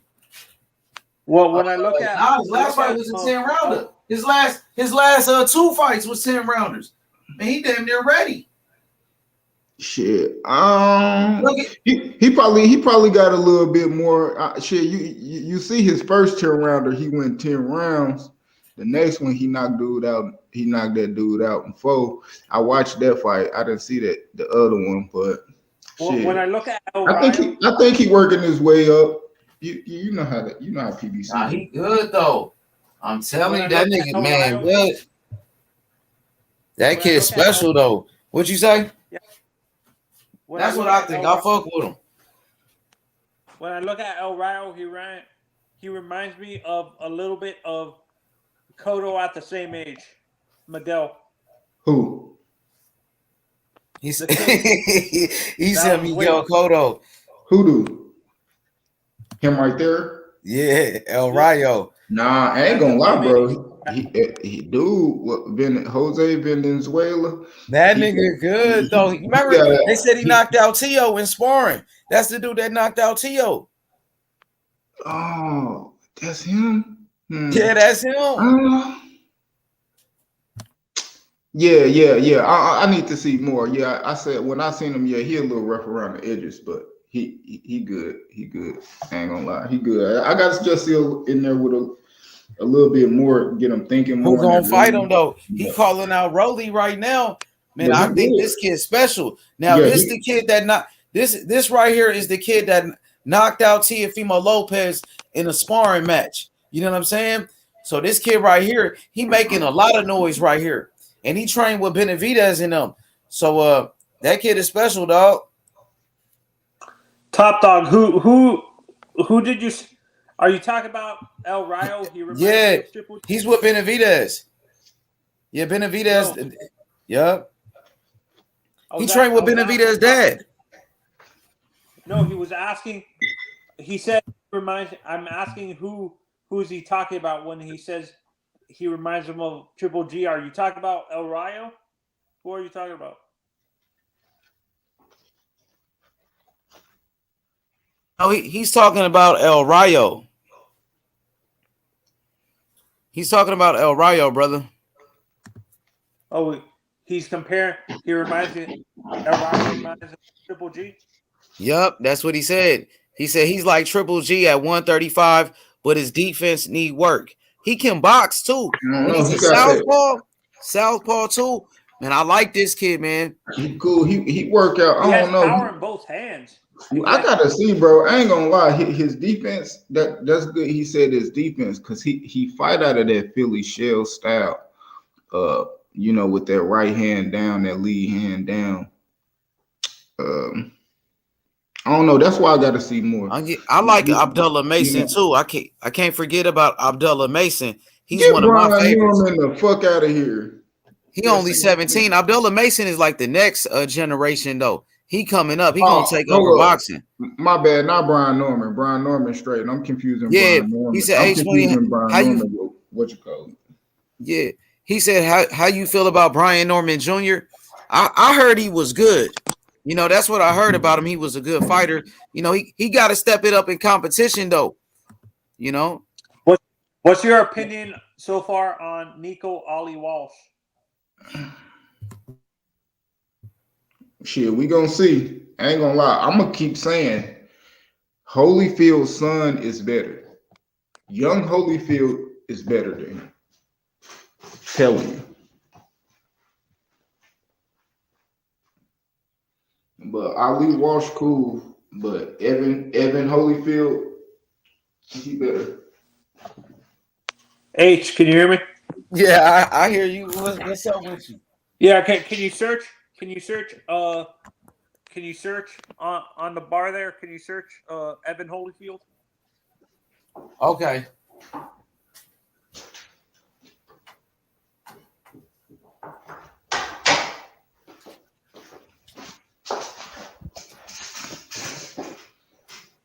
So you're not gonna ask me what I think about Nico Ali Walsh? Yeah. I think he's a hype job, bro. You hear me, bro? He's all hype. He's all hype, man. You know what I'm saying? He's a hype job. That's what he is, bro. You know, he has Elijah, you know, Evander has a son that running back in the NFL as well. Only thing about Evander Holyfield's son, he just got that. He got that slender. He got that real slender type body. You know what I mean? You know what I mean? He just got to work into that body, get that grown man weight. You know what I mean? Did he have the same reach as his dad, or shit? Did his dad have a reach? He got a 74.5-inch reach. That's what I'm saying. Did his dad have the same reach, or is his dad reach a little bit shorter? Shit, I'm gonna assume Holyfield reach was shorter than his. They got that Pandora fight on YouTube when he got that draw, bro. The whole fight, I gotta watch that shit. I'm gonna watch it, see what really happened in that fight. Yeah, I agree with you. I think Nico is a little bit of a he's just. I think he just. Bro, he's the definition of a hype job, bro. Come on, man. If it wasn't for him being Muhammad Ali's grandson, nobody would be talking about this guy. Or yeah, they selling his name good. They selling his name like a motherfucker. He's with Don King. What do you expect? He not with Don King. He with Top Rank. He's with Bob Arum. He's with Bob Arum, bro. Does Tyson have a son? I think Mike Tyson's daughter played tennis or something like that. Yeah, Mike Tyson ain't letting his kids fight. He does have a son though. Mike Tyson's son don't give a fuck about boxing, but if you follow Mike Tyson on Instagram, his son boxes a little bit like his oldest son. You know what I mean? They work out together and shit like that. But he don't box professionally or nothing like that. What did you say his weakness was, Evan? Who Evan? Shit. I mean, did you say his body's really like tiny in the middle? I mean, he just got a slender frame. He tall. You see 6'2". He got, you know what I mean? He young, he 24. He ain't really got that, you know, he just looks skinny. But he got some power. The last fight, he knocked this motherfucker out with a left hook, clean on the button. Grown ass man. Did he have the? Did his left hook look like his daddy's? Man, that left hook look amazing. He iced that guy. No, that's what I'm saying. Does he look? No, he don't look like his dad. He don't. I mean, I'm pretty sure Evander taught him that fucking left hook because he was right there when he was in there. But he, you know, he ain't. You ain't really seen him in there to show you that. As far as like he like Evander Holyfield-esque. I ain't seen it. You know, Holyfield was a great catch and shoot, combination puncher, counter puncher, walk, you know what I mean? He the boxer. It's bro, you're not gonna, even his son, I'm not expecting him to be like Evander. Evander is the science. When it comes to boxing, Evander is like the prototype. You think Evan has more power than his dad? Hell no. This Evander, I'm not comparing this guy to his son. We can't do that. We can't bring him in you know what I mean? Like I don't know. You see, he 9 fights in. I done seen like 3 of his fights, 4 of his fights. I seen like the last. I'm not comparing him when Evander was in his prime. I'm talking about at the same age. You know, Evander went to the Olympics. You know, Evander is an Olympian. That's, you know, he got a pedigree behind him. You know how Evander came up, and then when he did come up, you gotta look at the Olympians he was with. You know, Pernell Whitaker, fucking Mark. Wasn't Tyson in the same class? Like that. Wasn't no, he younger. Mike Tyson was younger. But you know, Pernell Whitaker, Riddick Bowe, like, you know, that's who Evander came in the game with. Like, it's you know, his son Evan. It ain't like that. You just Holyfield's son. You know what I mean? But you good though. He's good. But, I'm kind of surprised. I'm kind of surprised Oscar doesn't have a son or a kid that's boxing. I know he has a nephew or something. Man, get Oscar the fuck out of here. That motherfucker can't promote for shit. Free my nigga Rashidi Ellis. Free Rashidi Ellis, man. 2022. Free Rashidi Ellis from them bum ass Golden Boy boys, man. They got that man on the shelf, bro. Get the fuck out of here. We ain't rocking with Golden Boy. I don't fuck with him. No, I still fuck with Fundora, even though he got that draw on his resume. I'm not worried about that draw, bro. I think Fundora gonna be a champion, homie. In a fight with Lubin, man, I'm gonna go with Lubin right now. If I had to pick one, I would go with Lubin. But Lubin, nigga, no, Lubin, his chin is kind of shaky. You know what I'm saying? Who you got in that fight? I got Lubin. I ain't gonna lie. I just seen Lubin beating the brakes off. What's the guy name? Berlanga in the gym on some crazy shit. Yeah, but what about his chin though? We seen him get knocked out, and then he got hurt against Rosario. So people think, you know, a lot of people don't believe it. You know, he could take a punch. I mean that could be a problem, but shit, that's you know. I have Fundora by decision. Man, some people got Fundora by knockout. You know, I was saying Lubin at first, you know what I'm saying? And then they were saying Lubin can't take a punch. Fundora gonna knock him out and stuff, you know? I mean, it's possible. Very possible. With Lubin, on me, Pandora got some crack. Pandora crack his ass from the top. On me, a looping right hand. Shit. Lubin might knock him out too, though, so you never know. Lubin get under that they both can box, homie. But that nigga so tall. I think he would get better like later with Fundora. He just got to get used to it. No, I think Fundora. That's what I'm saying. I think Fundora. For me, I feel that Fundora moves up to 160. I don't think he. For me, I feel that he he's already outgrown the division because when I look at him, he looks like he's walking around at 168 or 170, 175. If I ain't gonna lie, if he walking around at that weight, 154 is where he needs to be fighting, bro.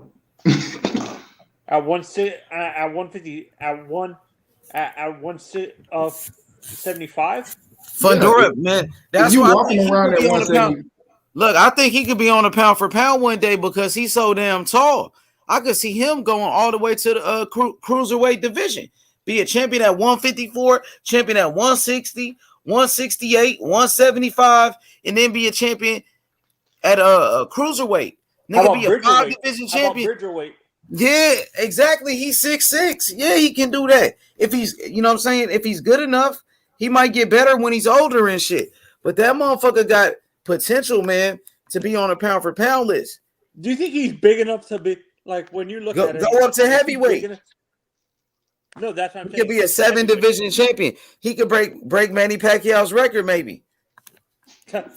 No, maybe you remember you asked me that question. Is there a fighter that can break Manny Pacquiao's record?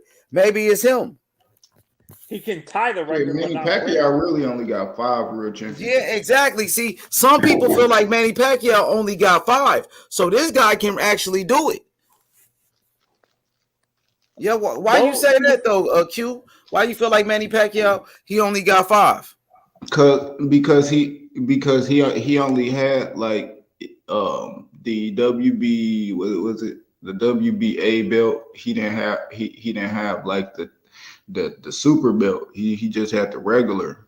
And the regular belt, I told you that they count the regular belt. You know what I'm saying? Yeah, they count it like it's a championship, but it's not the top. It's not the top one. I mean that's why like when people mad at like belts. Yeah, the IBO. He fought for the IBO belt. Yeah, he had the IBO, that one too. I mean, like, do you count that belt? I mean, I recognize it. I recognize the belt as the other sanctioning bodies recognize it. Like the regular belt. Like I still call you a champion. But if you got somebody like Josh Taylor, and then you got somebody who got the regular belt. Hey, Fundora is 6'7", my nigga. 6'7". He damn near Deontay Wilder height, bro. He the same height as Deontay Wilder. He can go to heavyweight if he's really that good and shit. that nigga H pushes this nigga to the limit. I'm saying if he's really that good, he can go to heavyweight with that body though. He's the same height as Tyson Fury. Exactly, damn near the same height as Tyson Fury. I know, but that mass ain't there. You know how much mass that nigga. Oh, you think his body? You think his body's too narrow? But when he gets older, he can do that though. That's what I'm saying. As he gets older, I mean, maybe that nigga gonna be like 36 though when he like fucking Tommy Hearn's age and shit. You know what I mean? Shit, a lot of people fight until 36. Some people fight until older. He probably goes. Like that's what I'm saying. If he gonna be in that bitch, he playing a long game like Tommy. You know, Tommy started off. You know what I mean? 47. He went up. You know he's like that. You know, like Giannis Antetokounmpo, the basketball player Giannis. This nigga is like him. He's like the Greek freak in boxing. This dude right here, 6'7". He fight at 154. Q, actually, I give credit for. I'm gonna bring him to the show. I'm gonna get that motherfucker on the show. Fundora, watch. I fuck with Fundora. I disagree with you. I give credit to Manny. For 8 divisions, because remember he started out 150 minimum weight, 118, 120, 122, 126. He won his first world title at flyweight, Anthony. Flyweight won the first title. He won his first world title at flyweight, brother. Okay. Oh, so I added one more. Many get love and credit, but I'm not giving them that much credit. I don't really give him that. I'm not gonna give you something that I don't even fucking like. Come on, bro. I'm gonna be real. I fuck with Pacquiao, but I'm gonna be real. No. Damn. The Margarito one's kind of suspect, bro. What was that? A catch weight 150 or something? Like it's like this. I fuck with Tank. I fuck with Tank, and I say 2 division champ. You know what I mean? You fuck it. I'll say 3. Fuck it. I'll give you 3. But if I'm really breaking it down and I'm gonna be nitpicking, no, you're really not. But you are. Like it's still a milestone, when it's on right, because it is no champion who is a fighter who's willing, whether that's the real belt or the regular belt, the super belt or the regular belt, is going to deny if you actually win it. Like, nah, I don't want that, or I don't, you know what I mean? So for the simple sake that he fought and won it, I'm gonna say yeah. But if we really breaking it down, Manny Pacquiao, real 8 division champion, nah. So what is he? 7 weight. Which is the belt? So the 54. Any belt, if you go on there, if it's the motherfucking WBA, not super world champion, that's not it. That's not a real belt. Was super not even around though when Pacquiao was winning the title? Super. Go pull up his box. Go pull up his box, Rick. Let's go through all these world titles and see which lock up. Who's box rec? Who you talking about? Manny Pacquiao. Okay. And we can go through each world title and see how what the things were around it, Actually, I give him more. For me, I give Manny the most credit. The reason why I give Manny all the credit and stuff like that is because he started at 118, which is flyweight. You said right, Outlaw? Nah, below 118, bro. I think it was 108, bro. Started like. Yeah, he started at 108. He got his ass stopped to the chest. Nigga punched him in the chest. But he still did win a world title. He still did win a world title. So that was legit. That was the lineal title as well. He won at flyweight.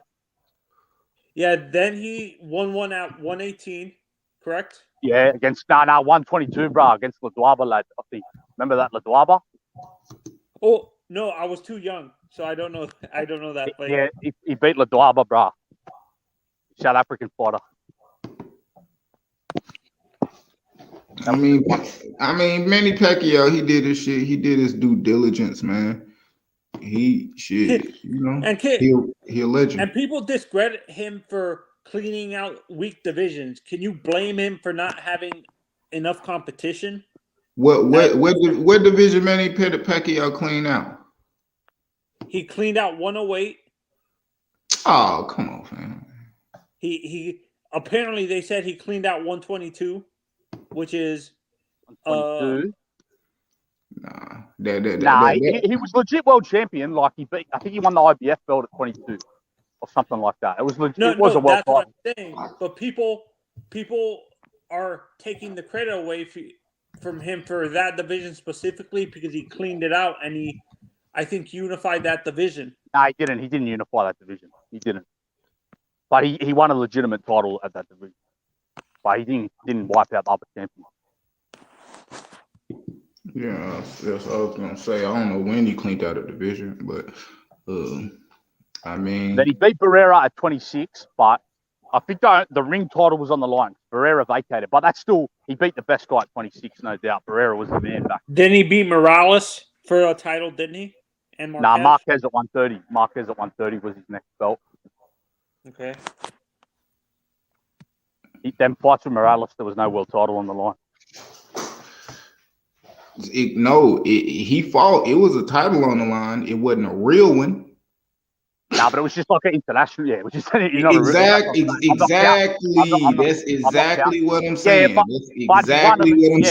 That's exactly what I'm saying. But he won a legitimate title at that weight against Marquez the fight after. He won the legit title at 130 against Marquez after the Morales fight. And then he beat Timothy Bradley for a title at 140. I can tell you every title he won, bro. He beat David Diaz at 35. That was like I think that was the WBO belt or maybe WB. I don't know. It was one of the sanctioning bodies, and then Bradley. Then he beat Ricky Hatton for the ring title at 140, which Ricky Hatton was the best 140 pounder at the time. beat Malignaggi in the unification, I think. Then at 47, he beat Cotto for the WBO. If I can remember. That was his first he world title. beat Cotto. He beat Cotto, and I can take away the Oscar fight a little bit because Oscar was. What belt was on the line for that, Anthony? Does it say, lad? No, H. I don't Can know you if go it was. down and see? I think I don't know if it was a legitimate world title on the line for that fight, bro. Yeah, but shit, y'all ain't doing it right. Y'all got to count that shit as you go. What's his first title he won when at 112, 112 pounds? 108, flyweight. He beat flyweight, 112 pounds. 108, I think. 112? Yeah, 112, yeah. Yeah, 112 pounds. WBC. Yeah, no, that was legit. That guy was the lineal champ as well. That was the lineal belt, flyweight. Okay, there's one real title, the lineal title. Yeah. I mean, I'm gonna say this. I'll say it like this: you don't need the lineal title to be undisputed. So that's not a major title. Yeah, but he was a WBC champion. It was a proper belt, 100%. Yeah. So boom, that's one. Yep. And that guy was the number one ranked flyweight as well in the world. Then he beat Marquez. No. Then he beat Ladwaba at 118, 122 for a real belt. Hold up. I'm told that's the next world title he won, bro. Okay, that's two. Yep.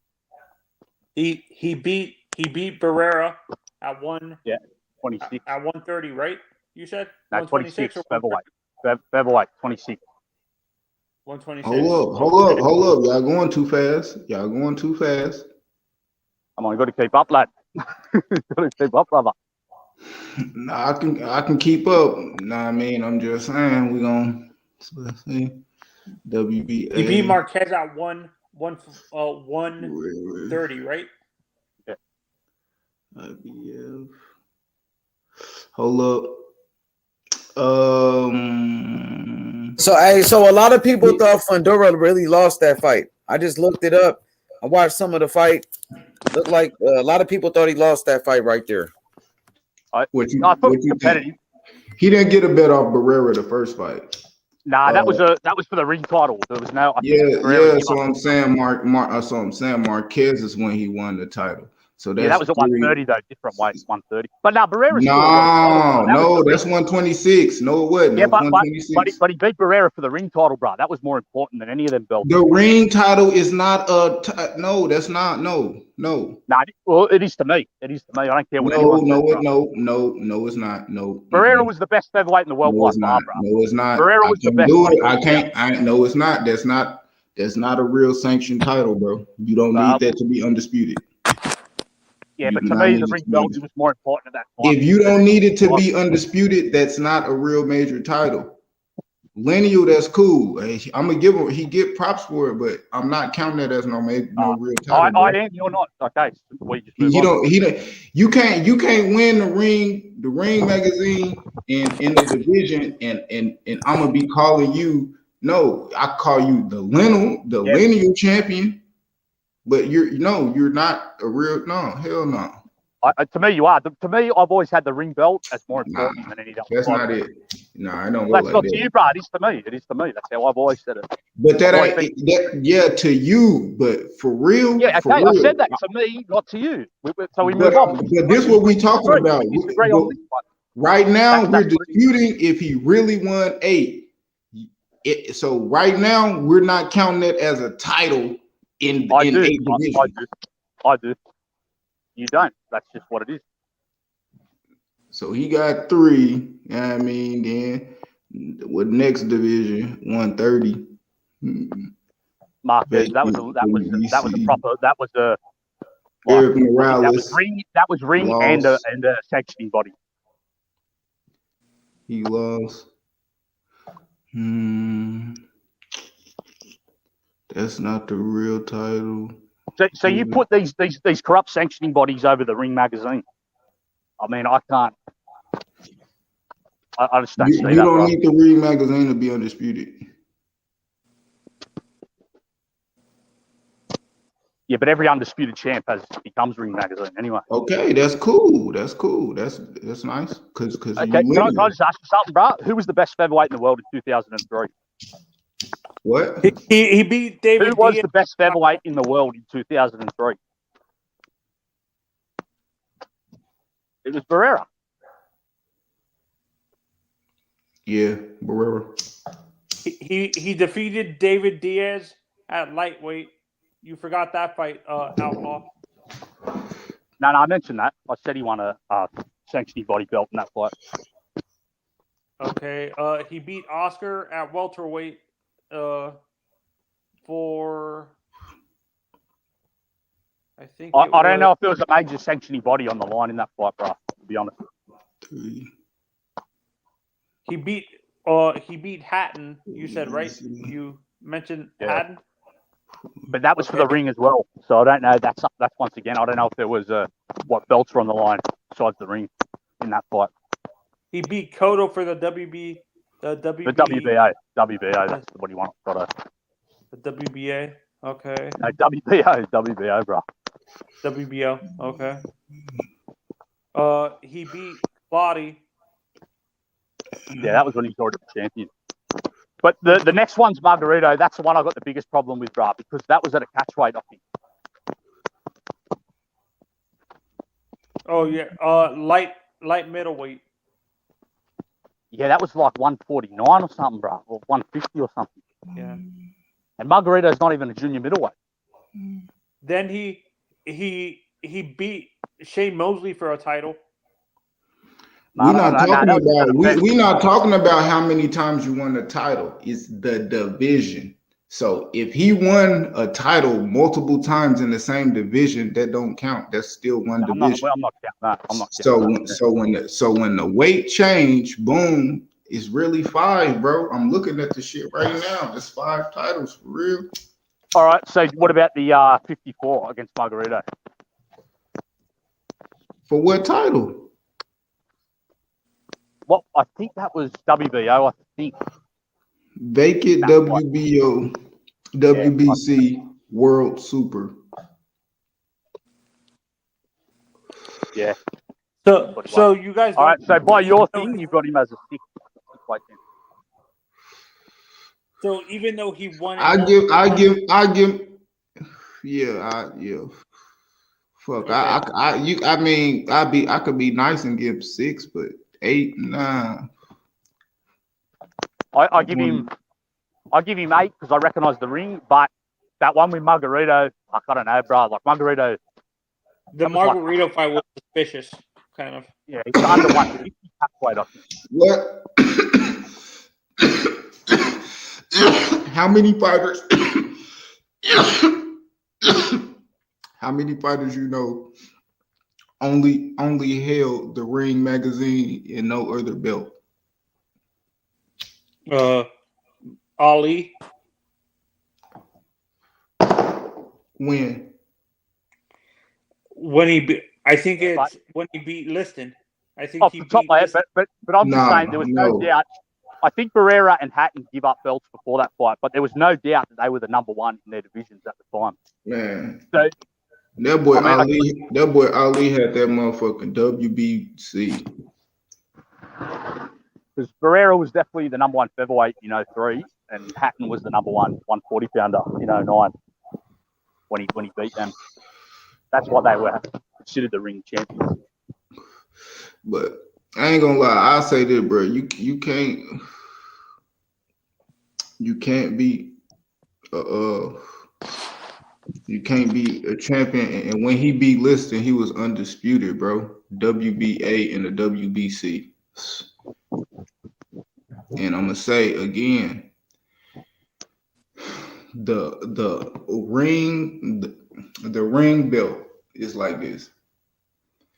They only put their title on the line when number 1 and number 2 are fighting, usually in a unification, or most times if it's 1 belt on the line. Nah, you can still win the ring belt. But you have to. But more times than likely, you have to be recognized as ranked number 1 and number 2. When 1 and 2 are fighting, they'll put the ring in there.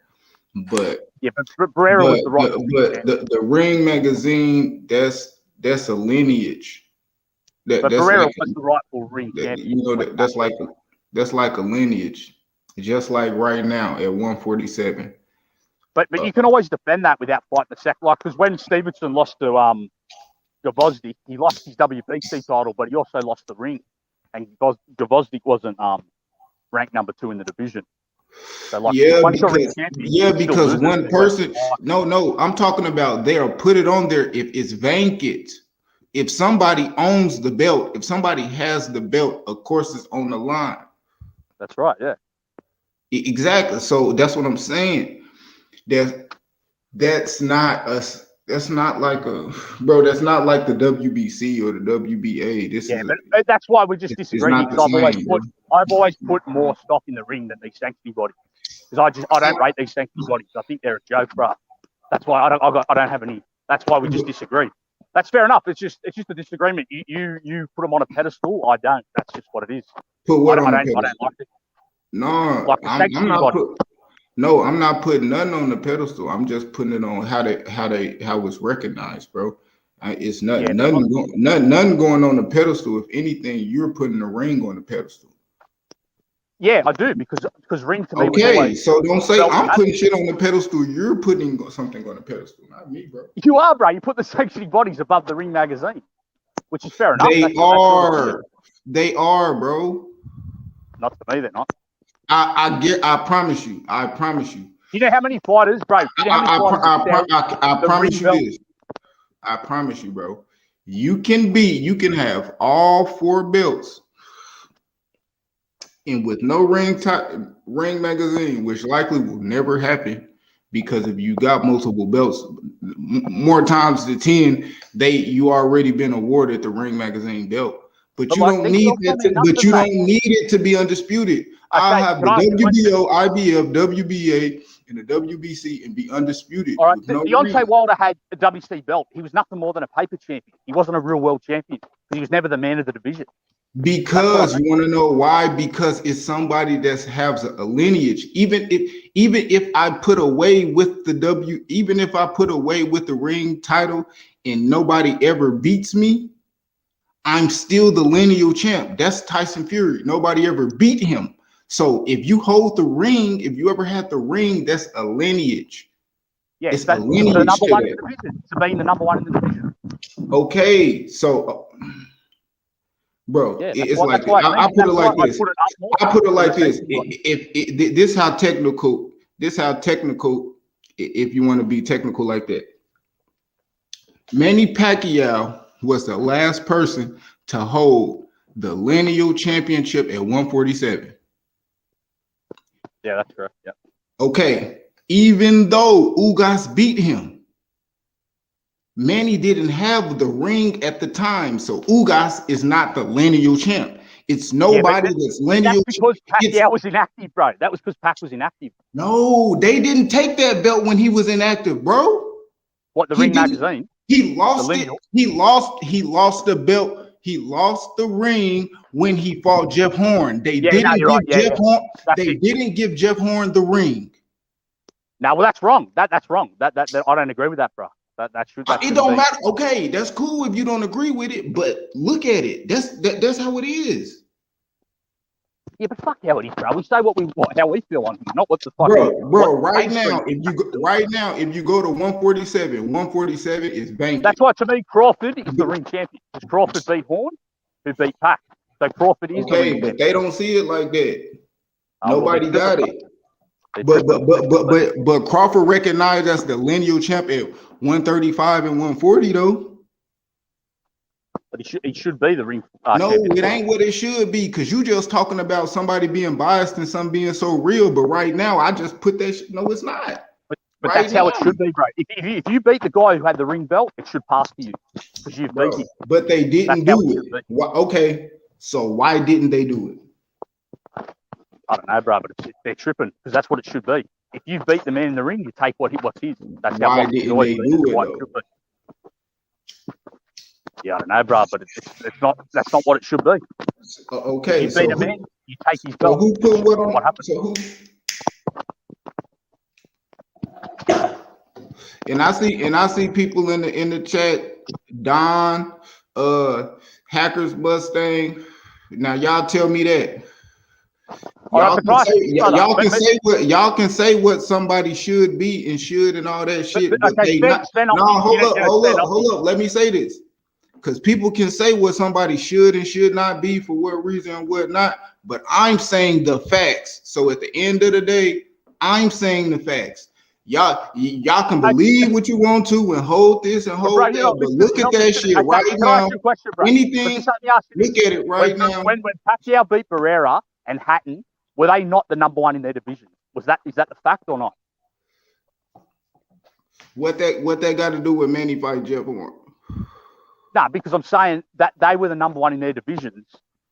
Which bro, I'm not denying the lineage of the ring title, bro. I'm not denying none of that. Bro. Yeah, I get it. You're just being like super like technical to what it is. No, I'm just saying really what it is.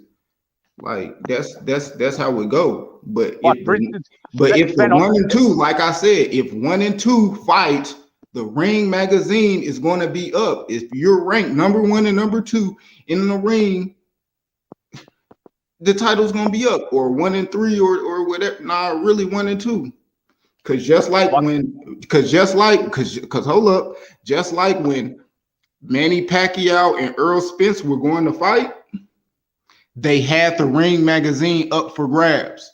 But soon as Earl Spence wasn't able to fight, they took that bitch away, and Ugas and Manny just fought for the WBA. That's facts.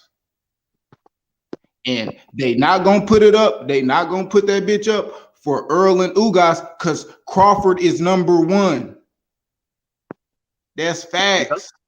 Yeah, that's because, like I went back to me, Jeff Horn. So when we talking the lineage of the Ring, that's how that shit gonna go. Yeah, I don't know why it didn't pass to Jeff Horn and then on to Bud, which to me it should have. That's really how it should have played out, and Bud should have that ring belt by just going on paper. Now, like I said, when Adonis lost to Gvozdyk, that passed just straight onto him, and he wasn't ranked anywhere near the top 175 pounders at the time. So the same thing just happened when Horn beat Pac. Shit, that's probably how they did it, because they probably had multiple belts. It was a unification. No, it was just one title. No, it was just WBC. You're talking about Gvozdyk and Stevenson? No, it was just WBC title on the line, and he won that and the ring title off Adonis. Oh, shit. I don't know. That's just how it goes sometimes.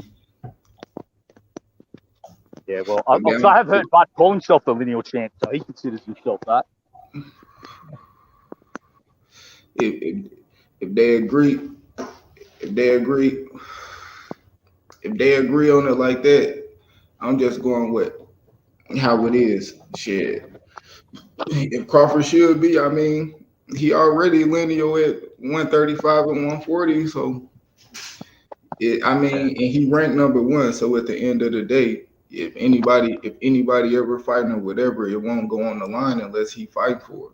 You know what I mean? But he got to fight. He got to fight that number 1 guy.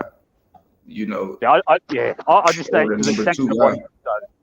Like to me, like you can be a sanctioning body champion, but still a paper title. You know, paper belt, because like you're not the man of the division. Like Spanowski, he was a German super middleweight. I think he defended the IBF like over 20 times, but I don't consider that enough more than a paper champ. He's never the man of the division, you know.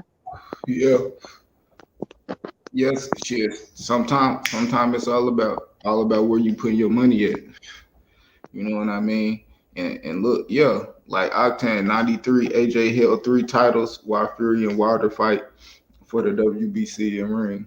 You know what I mean? Because AJ lost, and now Wilder and Tyson Fury ranked number 1 and 2. And that's how it go. And Tyson Fury never lost the lineage, so it's always gonna be there. You know what I mean? That's why Tyson Fury talked how he talked even before he even took the belt. Because he said, Fury's a weird situation though, bro, because I mean, you know how he had look at Tio. How Tio got the ring, you know what I mean? When him and Lomachenko fight. That's 1 and 2. You know what I mean? But because a lot of people think and now Kambosos got it. When Fury was so inactive, some people thought maybe he'd give up his rights to the ring or lineage, whatever, you know.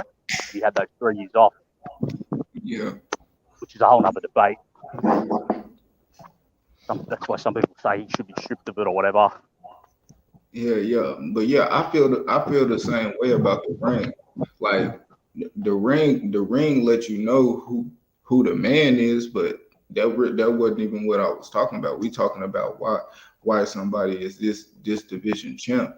You know, if you that guy, you know, you could say that like Tyson Fury was saying that, but it didn't mean shit till you beat Wilder and actually held the belt and you got, you know what I mean, that other title. Just having a ring is only so much because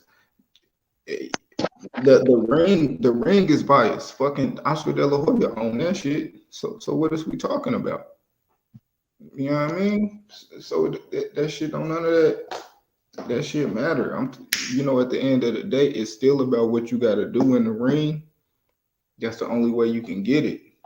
Yeah. Anyway, and out of any of those other belts sanctioning, any of WBC, you know what I mean? You could fucking win them, you know, like gifted them damn near, but you can't do that. You can't do that when you are fighting for a vacant ring. You know what I mean? You got to be ranked number 1 or number 2.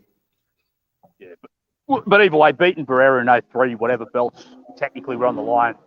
To me, that's a great legacy fight anyway. Yeah, Barrera is my favorite Mexican fighter. Yeah, he's one of mine as well. You know what I mean? One of my favorite fighters to watch. Period, bro. He was crazy body work, crazy hook, man. Like, bro, have you seen his fight with Kennedy McKinney? A lot of people sleep on that. Have you seen that fight, lad? You say I seen who with McKinney? Barrera versus McKinney. Did he knock him out? Yeah, it was like late, 11 or 12th round. Stopped him late. Man, that might have been a Barrera. I just watched a Barrera fight I never seen before. Yeah, go watch that fight, bro. If you haven't seen it, it's classic. Yeah, Barrera got a lot of fights. So McKinney was gold medalist from I think '88 Olympics. Mm-hmm. That was like Barrera's first like big step up opponent, you know? Oh yeah, matter of fact, I just seen that fight. Let me see. Let me go check. Yeah, I think I just seen that shit. It's crazy. Cause I was telling my homeboy about him. He boxing shit.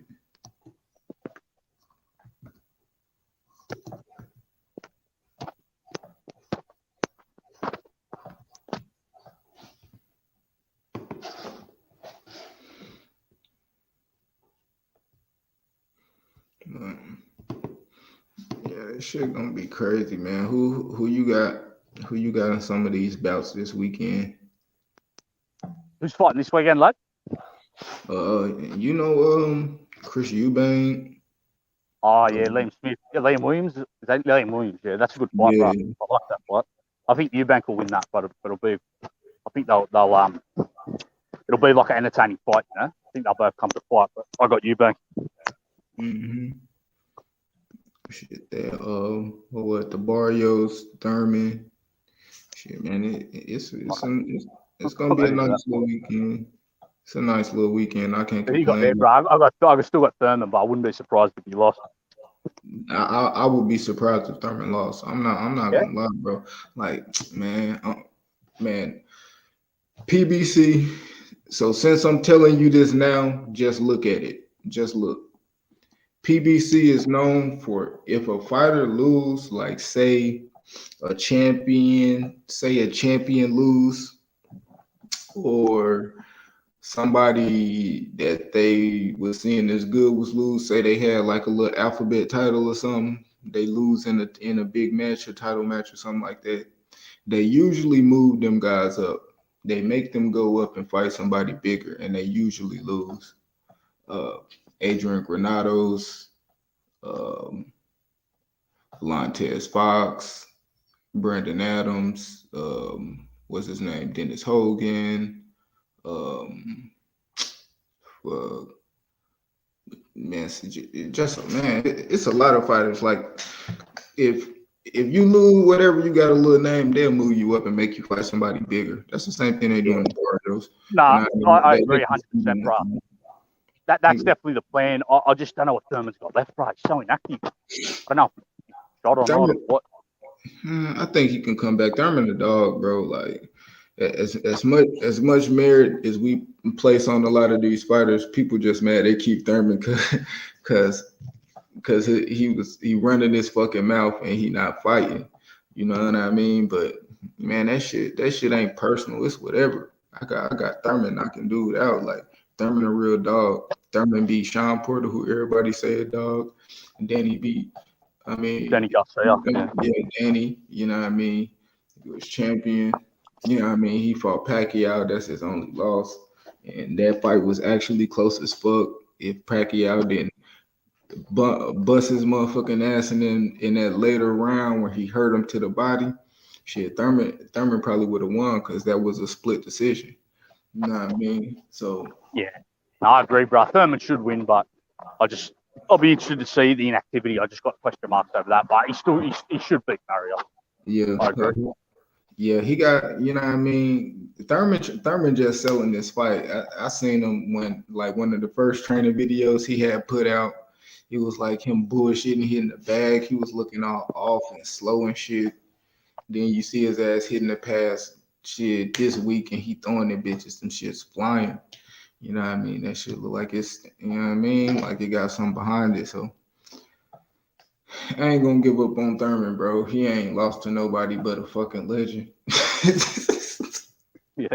Like, the legend we're just talking about for 20 minutes.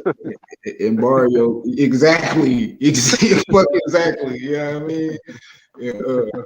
And Barrio lost to fucking Tank at a smaller weight, like knocked out. Like, come on, what the fuck you think Thurman about to do, man? Quit playing. Who would you like to see Thurman fight, bro? Once he gets this, if he gets his win and gets the fight out of the way, Boots. Who would you like to see? Boots? Yes, I want to see him fight Boots, Custio Clayton, Virgil, you know, somebody like that. I ain't gonna lie, you gotta fight. You gotta fight somebody. Either one of these. You knock off Barrios, okay, that's a young guy. See if you can fight one of these young up and coming guys who actually got something behind them. You know what I mean?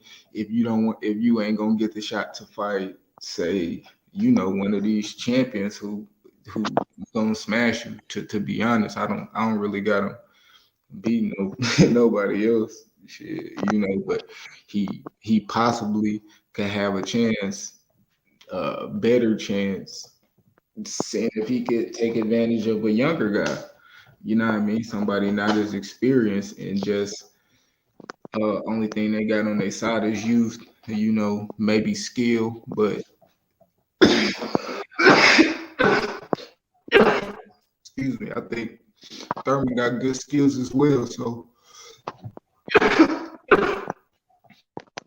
But he also got his weaknesses, but everybody got those. So I wouldn't be mad at Thurman Boots, bro. I wouldn't be mad at that at all, lad. Yeah. So that's what needs to happen. You know, what you think? Who you think is good for Thurman? Yeah, I wouldn't be mad at Boots either. Or I guess, I don't know, if Errol and Crawford don't fight each other, I wouldn't be mad at one of them fights finally happening, you know. You said you wouldn't be mad. I'd be fucking livid, Outlaw.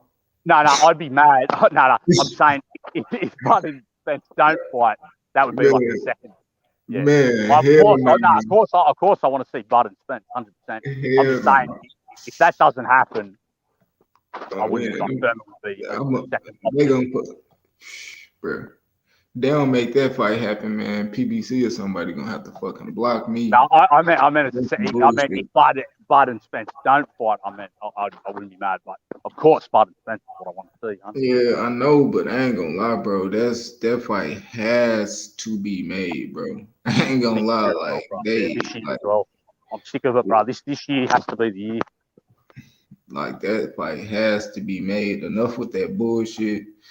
You know what I mean? Like this ain't no Floyd. This ain't no Floyd. And this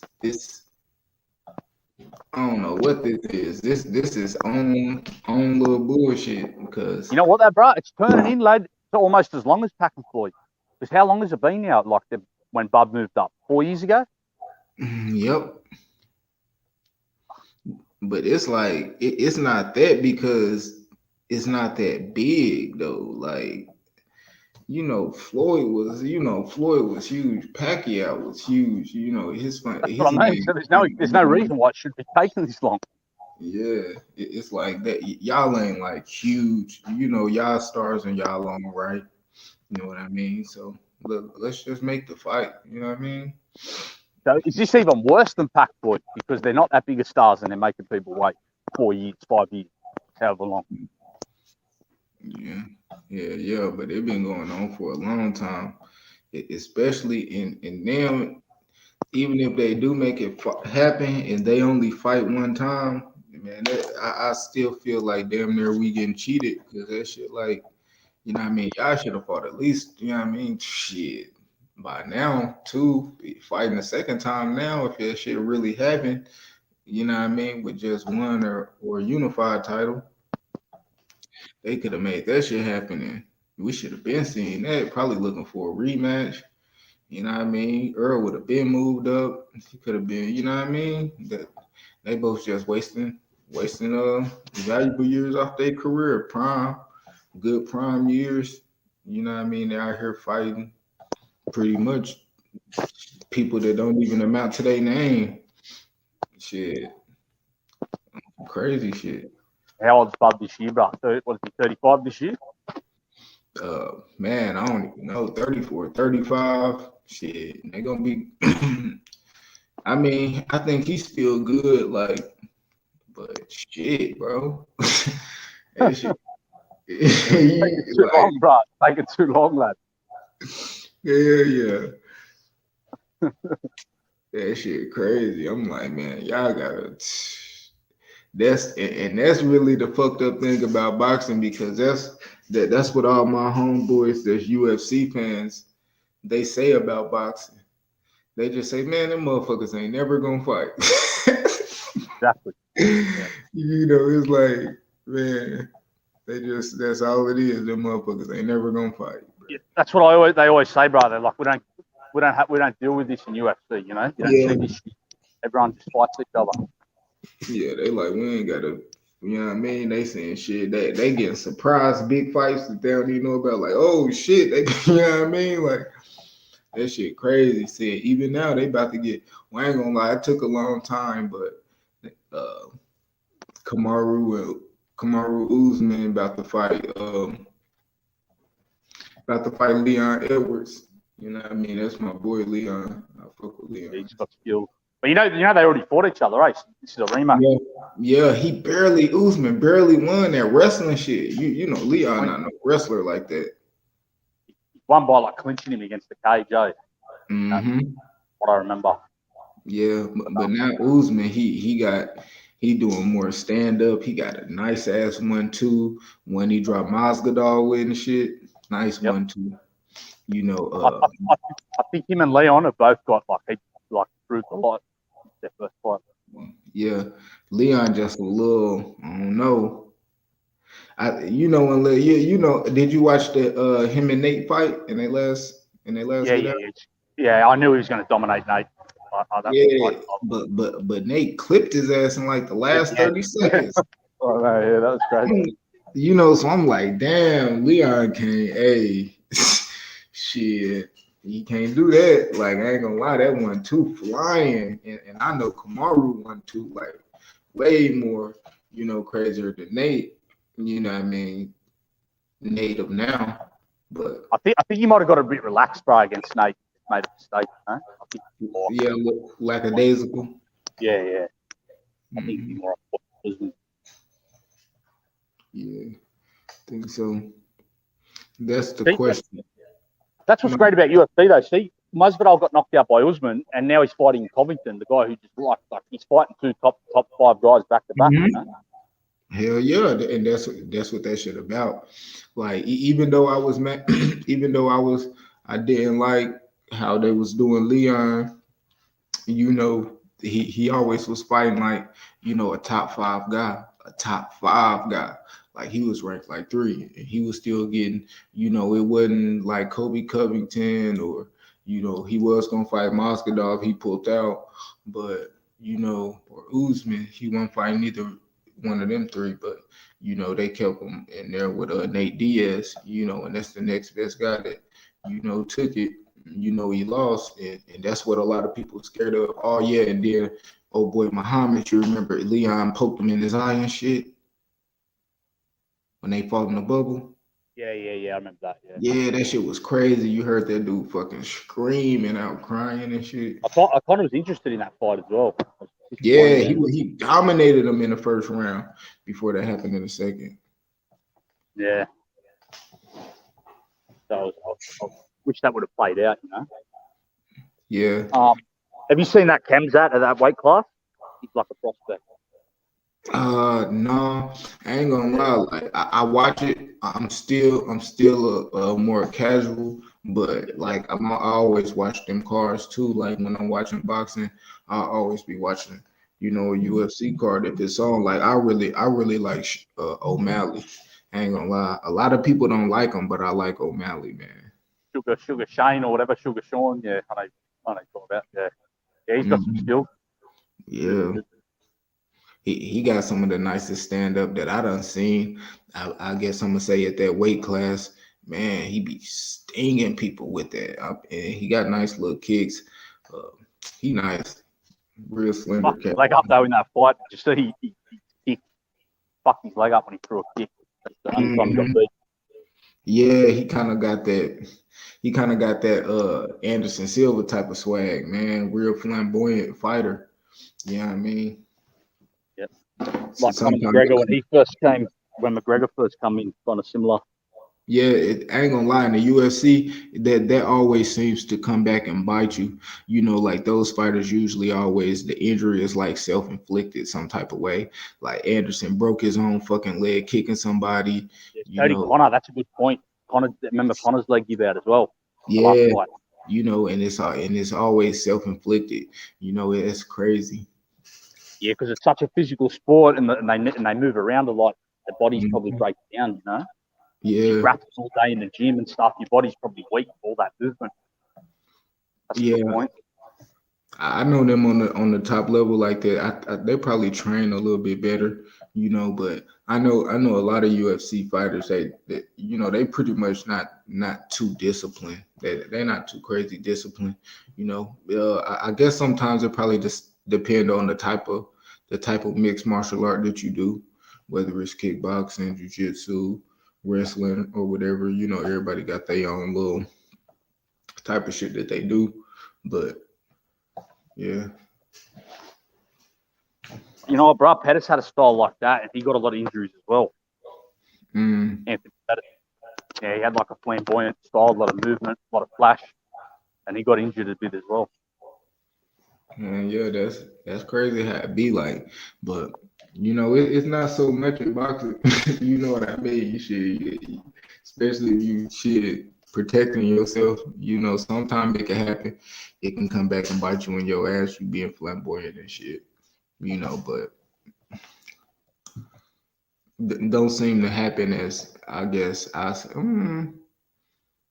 say dramatically. Yeah, I agree. It does happen dramatic. The only time I can remember was Nate Campbell. I don't know if you saw that fight. Nate Campbell tried to showboat and got knocked out. Oh, Nate on that bullshit.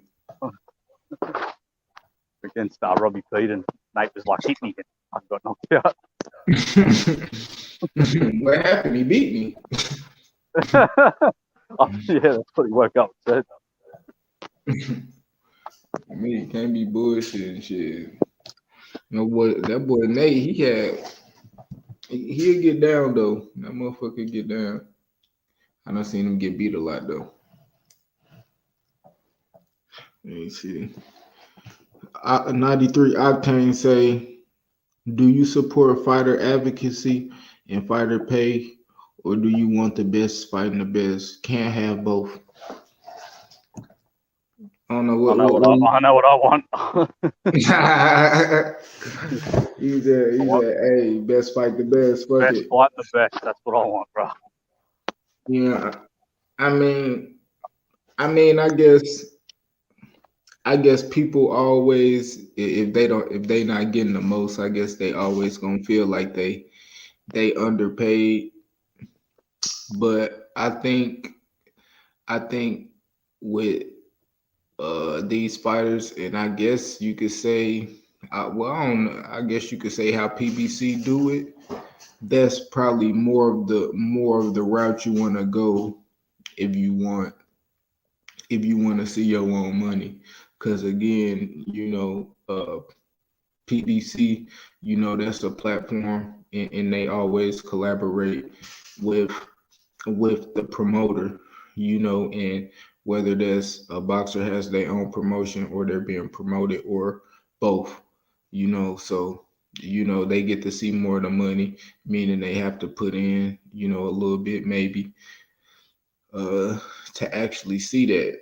So I say if they wanted to be more stern and not actually slow them down, if they could actually control more of their future, I say then they should actually start putting up a percentage of the promotion, and with that they could guarantee a bigger purse and guarantee some more on the back end, since you're putting some of your own money towards that.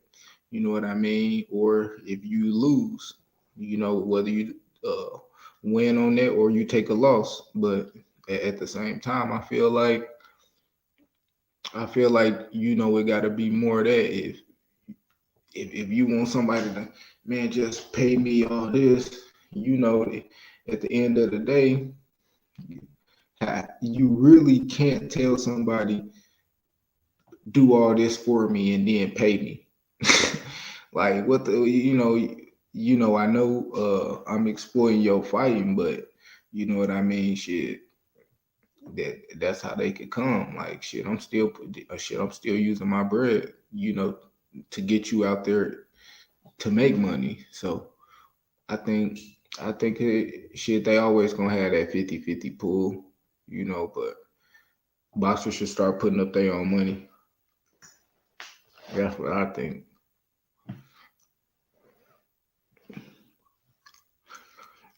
What you think, Outlaw? Yeah, I agree. Can't really argue with that, bro. Good point.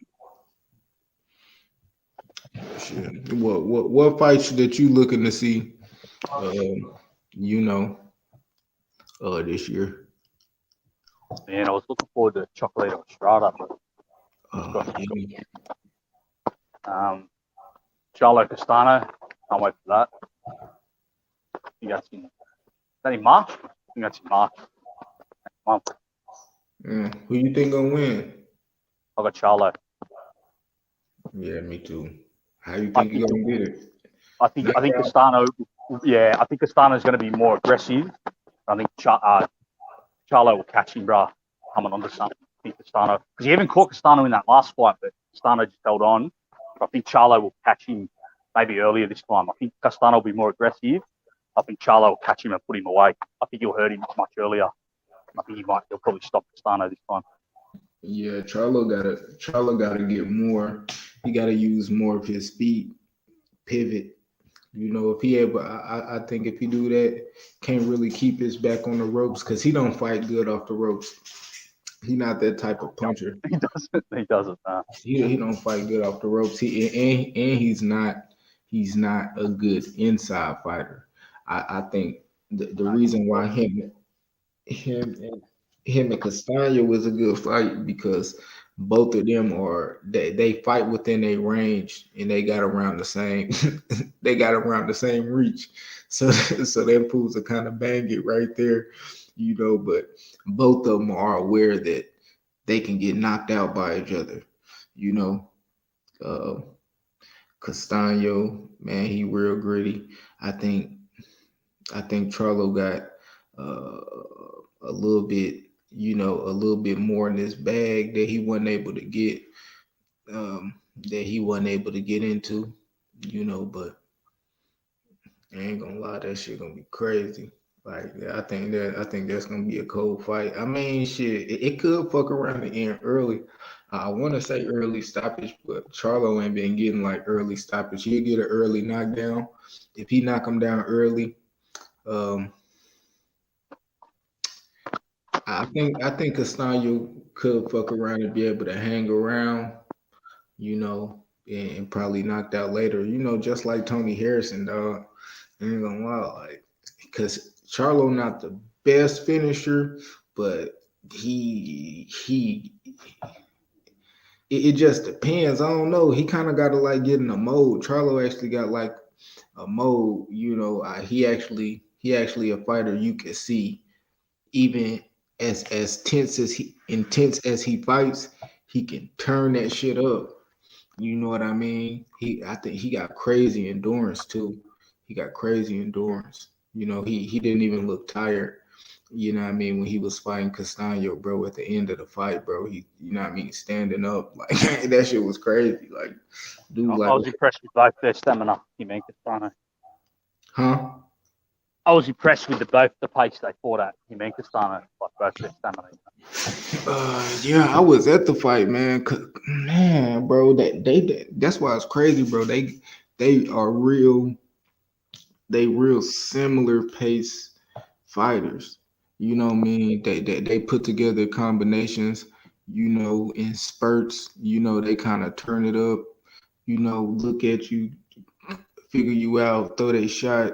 That it's Castano relentless. He push you and try to bag you up. Charlo is, he want to hurt you. That shit is like, I ain't gonna lie, that's a crazy fight, bro. I ain't gonna lie, that's crazy. That's a good ass fight.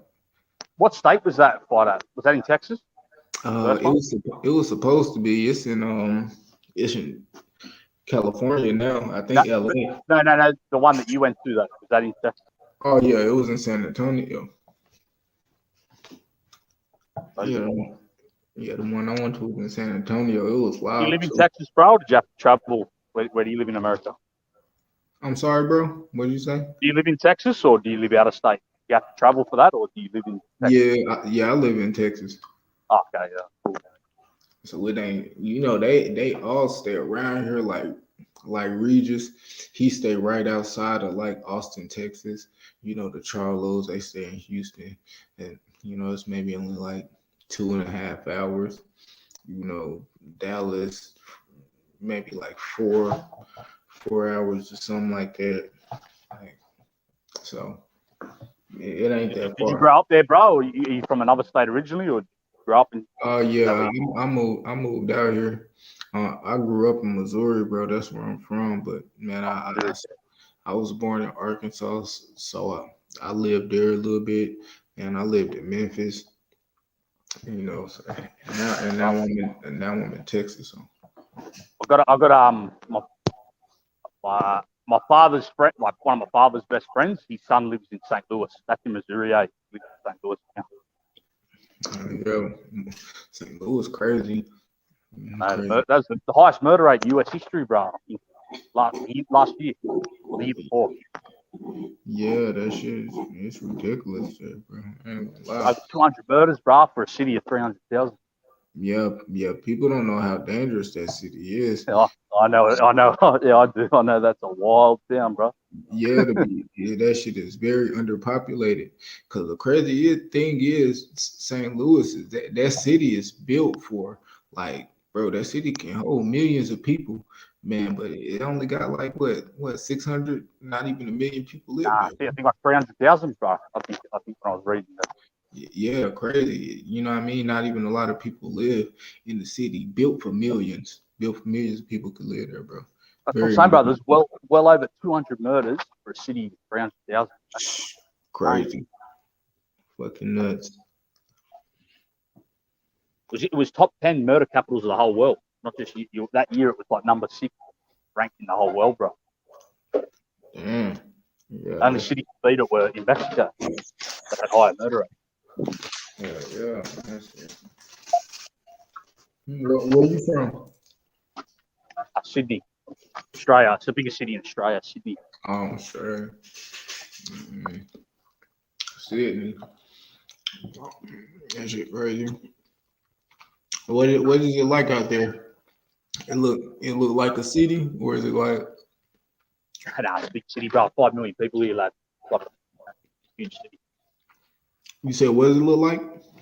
It's a big city, you know. It's got like 5 million population. Oh, damn. That's crazy. Where's Kambosos from? Yeah, he's from about 20 minutes from me. Yeah. 20 minutes, where you from? Yeah, that's crazy.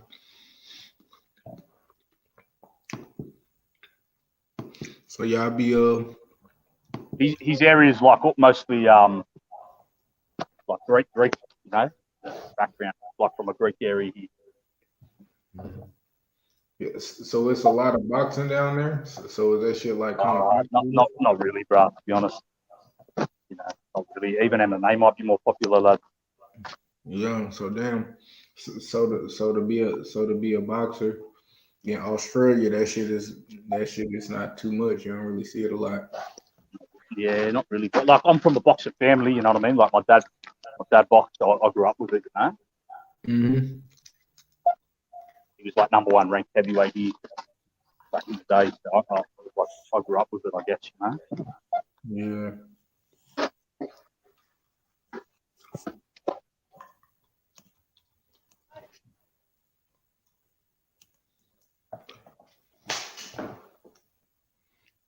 That shit crazy. Who win this bitch? Let me see.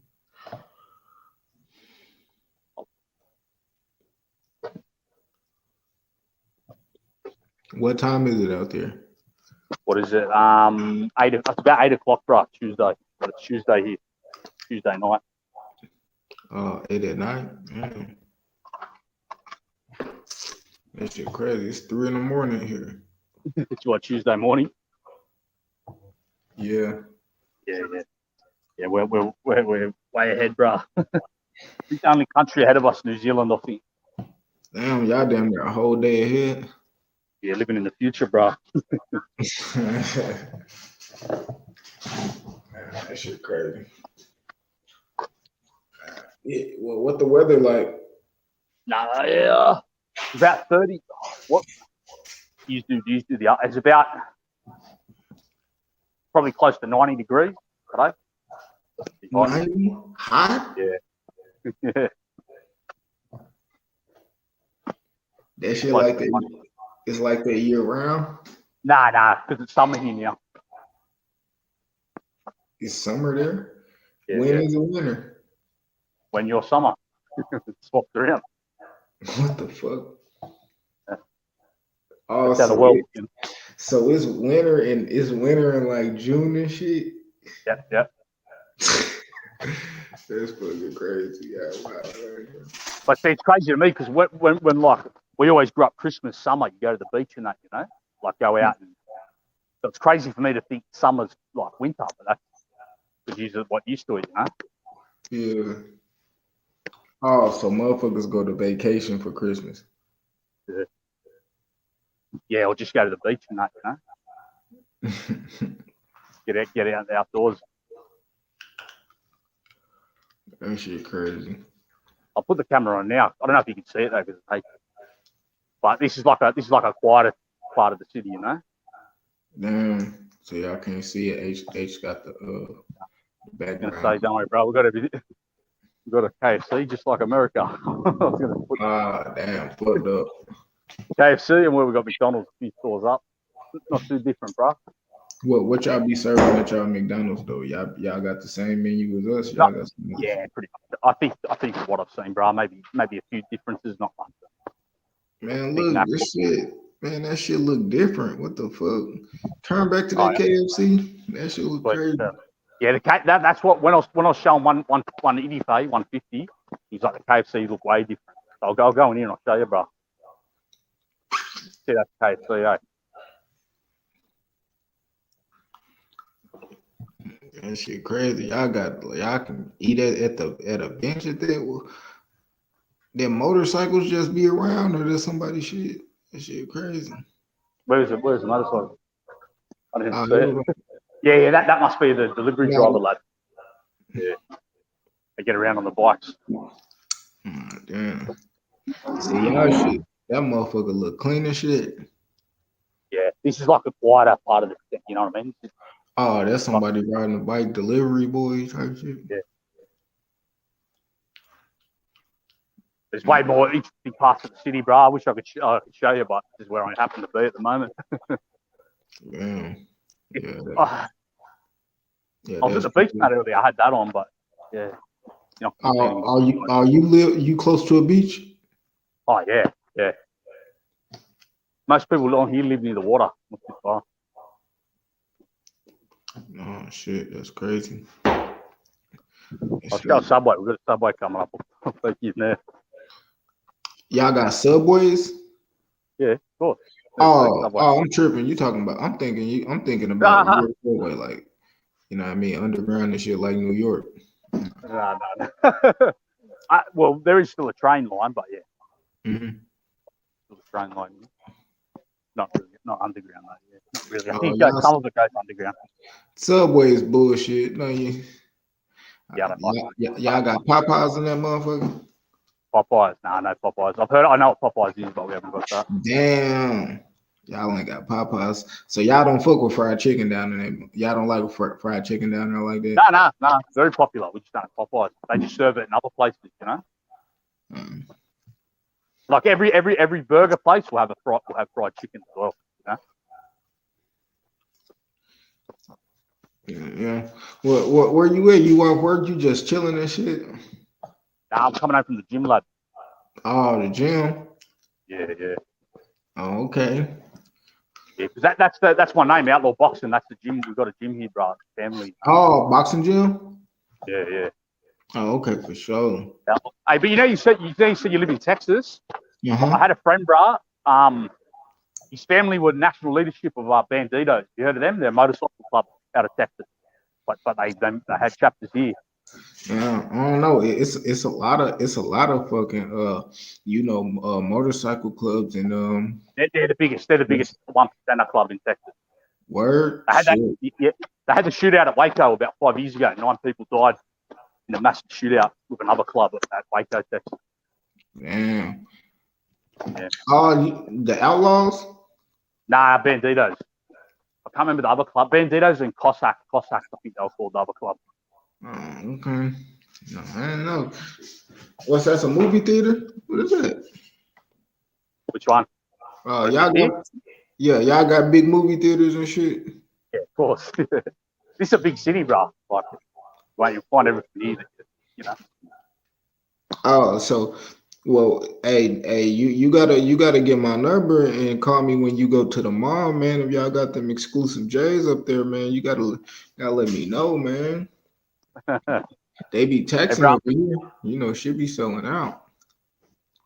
Yeah, everyone. Popular shoe here, TN or Tailwind. They're called like Air Maxes. You said what kind of shoes y'all like over there? Air Max. TN Air Max. If you type it in, you'll see them. Oh yeah, I know you talking about. It's like the hustler. That's like the hustler shoe here. You know what I'm saying? So everyone likes it. Mm-hmm. Shit, them just expensive as Jordans. And Air Maxes cost like $200 and shit. Nah, so yeah, I think well they're $240 here, which is like that's like $200 US. Yeah, that's what I'm saying. Like shit. Well, turn that up anyway, bro. It's not. This is just a boring part of town. It'd be better if it was somewhere if I was like close. This is like a quieter town part, you know.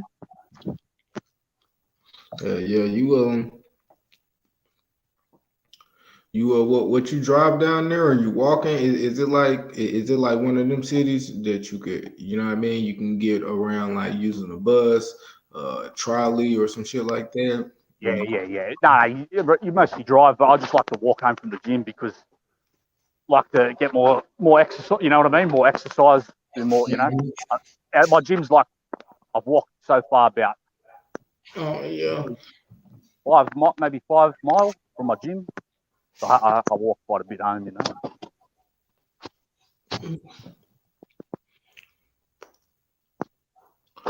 Yeah, he said, "What you think about Tim Zoo?" I don't know, bro. He needs to step up, lad. I don't like his opposition so far. You know? Yeah, anyone, bro. Yeah, it's a lot of smoke at 140. You know what I mean? But he all the way in Australia. You know, He's a 54 though. He's a 54 Tim Zoo though. Yeah. You know, that's what I'm saying. Like, they going for undisputed and shit up there. You know, Castaño and Charlo. But I heard Tony Harrison like turned down that fight. You know, I heard he's trying to get a nice little step up. I know he's trying to build his profile. I watched this last fight, man. It was like 3 a.m. I watched that shit. So man, Tim Zoo can make that shit happen, man. You know, I fuck with him. You know, his dad, shit, bad motherfucker. Yeah, well, my father was from the same stable. You know what I mean? Like they trained out of the same trainer. Oh yeah. Yeah. So you nigga got that ferocious ass style. Like, I ain't gonna lie. And Tim Zoo be having that shit packed out. So if I ain't gonna lie, if somebody want to fight Tim Zoo in Australia, bro, they gonna make some money. So I know they can't say that. They can't say, you know what I mean? 'Cause shit. Hey, Batman, where are you from, brother? Just a lad in the chat said the shoes I talked about are big where he's from. Yeah, Batman, the TNs, you know the exact TN Air Maxes? Yeah, I think you do. And the tailwind, he probably knows, but I'm just interested to where he's from. Oh yeah, them tailwind, man. I'm a sneakerhead, bro. You know, I you know the tailwinds? Yeah, what I got on now, bro. I got a pair. I'll show you the shoes I got on now. I don't really like these shoes, bro, but I just wore them for a change. I wear these like once a year. Mm-hmm. Probably can't see them, eh? Too dark. They're like shocks. You know them? Remember them shocks? Mm-hmm. Yeah. I don't really like them though, bro. I just fucking bought them, so I wear them, so the money don't go to waste. You know, I wear them like once a year. I fucking hate them. Yeah, shit, man. I ain't bought a pair of shoes since like mid last year, bro. And I ain't gonna lie, I got shoes that I haven't worn years now, brand new.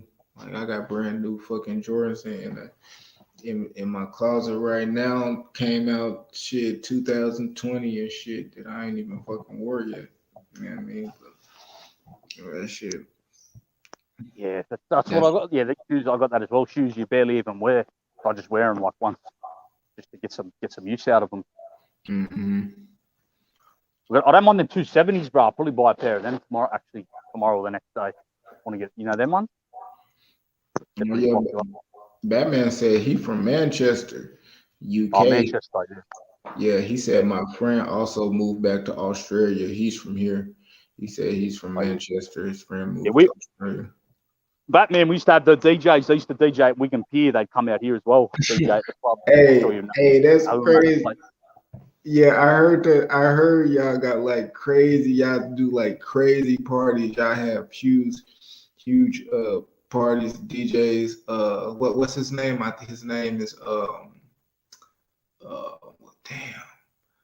Lupe Fiasco.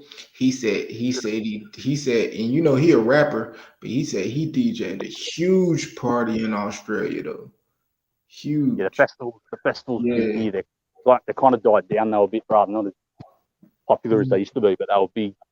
But I never really fuck with them. I like the raves more. The raves were more like the. Yeah, that's what I mean. Like some shit like that, like some rave shit. But yeah, is drugs like crazy out there? Is that like crazy in them raves? You know, the drugs, you know, weed and what drinking or what like pills and you know, ecstasy party drugs and shit. Like what? Yeah, I used to love that shit, bro. I was on that shit when I was like 14, 15, lad. I'd go to the nightclub when I was like 15, bro. I started young as fuck. Yeah. How old are you now? 32. 32? Oh, okay. Yeah, I'm 31. So you're right there. I'm the same. Age group.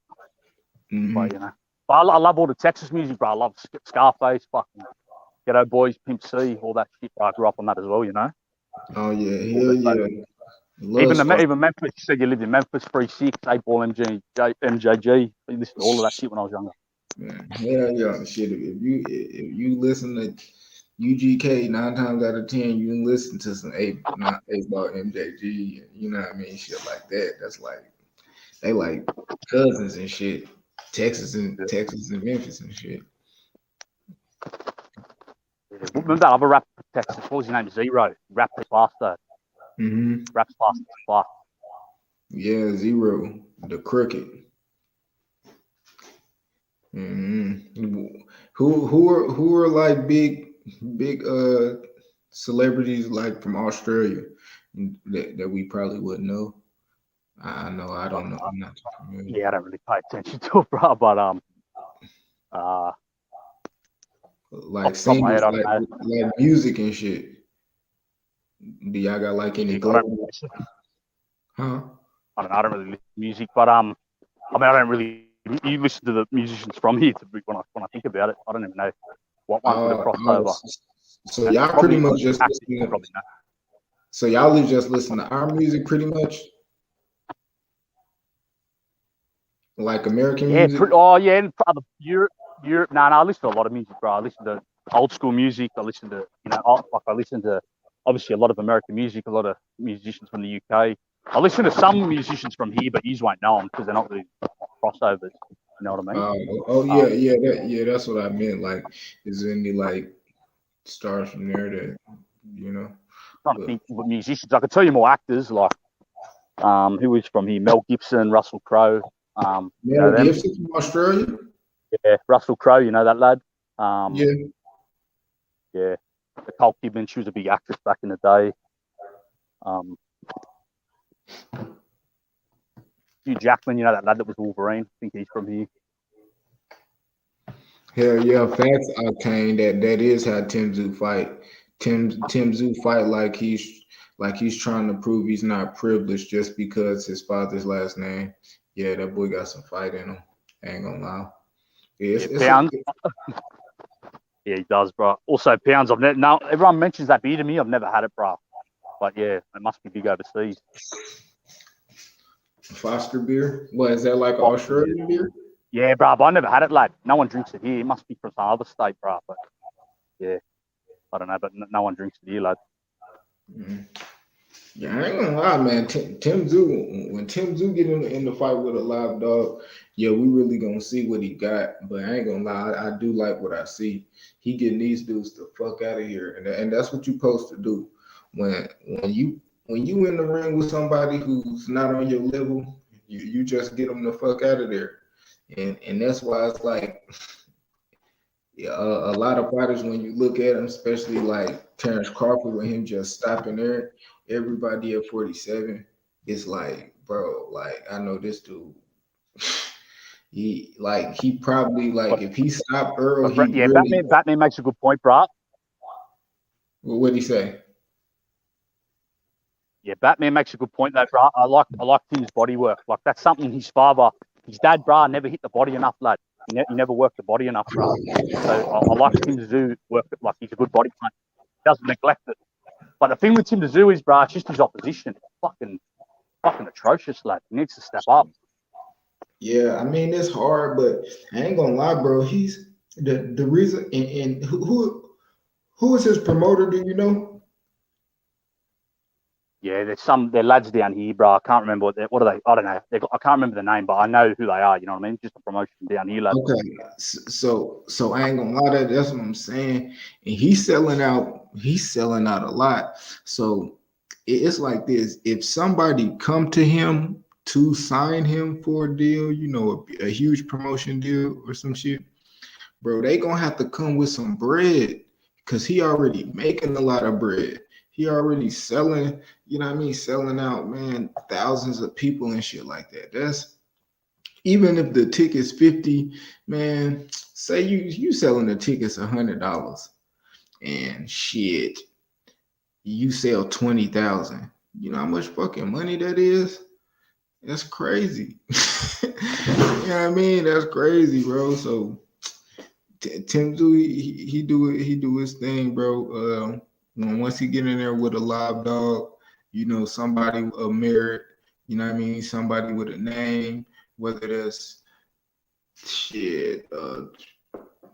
somebody like who goddamn man, you can get in there with somebody like Fondor to somebody like Lubin. I mean, I don't know. I don't know what belt he got. Don't he got like the French fry? He got like a French fry belt in one of the sanctioning bodies. I want to say it's the WBO. I want to say it's the WBO, the same belt that Castaño has. So he in a position for a mandatory in that sanctioning body. But yeah, Castano is. I think he's mandatory. Castano, heard that mentioned a lot. Yeah. Less polished Triple G. Yeah, I can say that. See, I don't know. I think somebody said something about Triple G earlier. How somebody fight like Triple G. Yeah, I can see that. He fights like his dad as well. I see a lot of his father in him. But he's like a less polished version of his dad and Triple G, like combined. Yeah, he got his own little shit. But you know, I'm ready to see him in there because I think you always get to tell a little bit when a person get touched. You know, they step it up and you actually see them getting touched. Defense sometimes getting penetrated and stuff like that. See how they react, see what they can do. You know what I mean? So I think, but his time gonna come. I think this year, 2022, he'll be able to, you know, mix it up, get somebody. Shit. Yeah, Eddie Hearn could, bro. But I ain't gonna lie, if he doing big numbers with a little promoter, man, shit. It ain't gonna be hard, especially if he got the skill to knock off somebody, you know what I mean, from America, and shit, he'll damn near be in the same position as Kambosos, you know, especially, you know, he'll be real undisputed if he get a shot at, you know, whoever went undisputed or whatever. Yeah, he'll be fucking huge. He'll be a bigger star than Kambosos as well. Yeah, or right up the bar. You know, I ain't gonna lie. Australia, they'll be on the map. Like fuck, like they got, you know, that's why being undisputed, having all the belts means so much because it's one face. You know, it's one face for that division. You can't deny it. You know what I mean?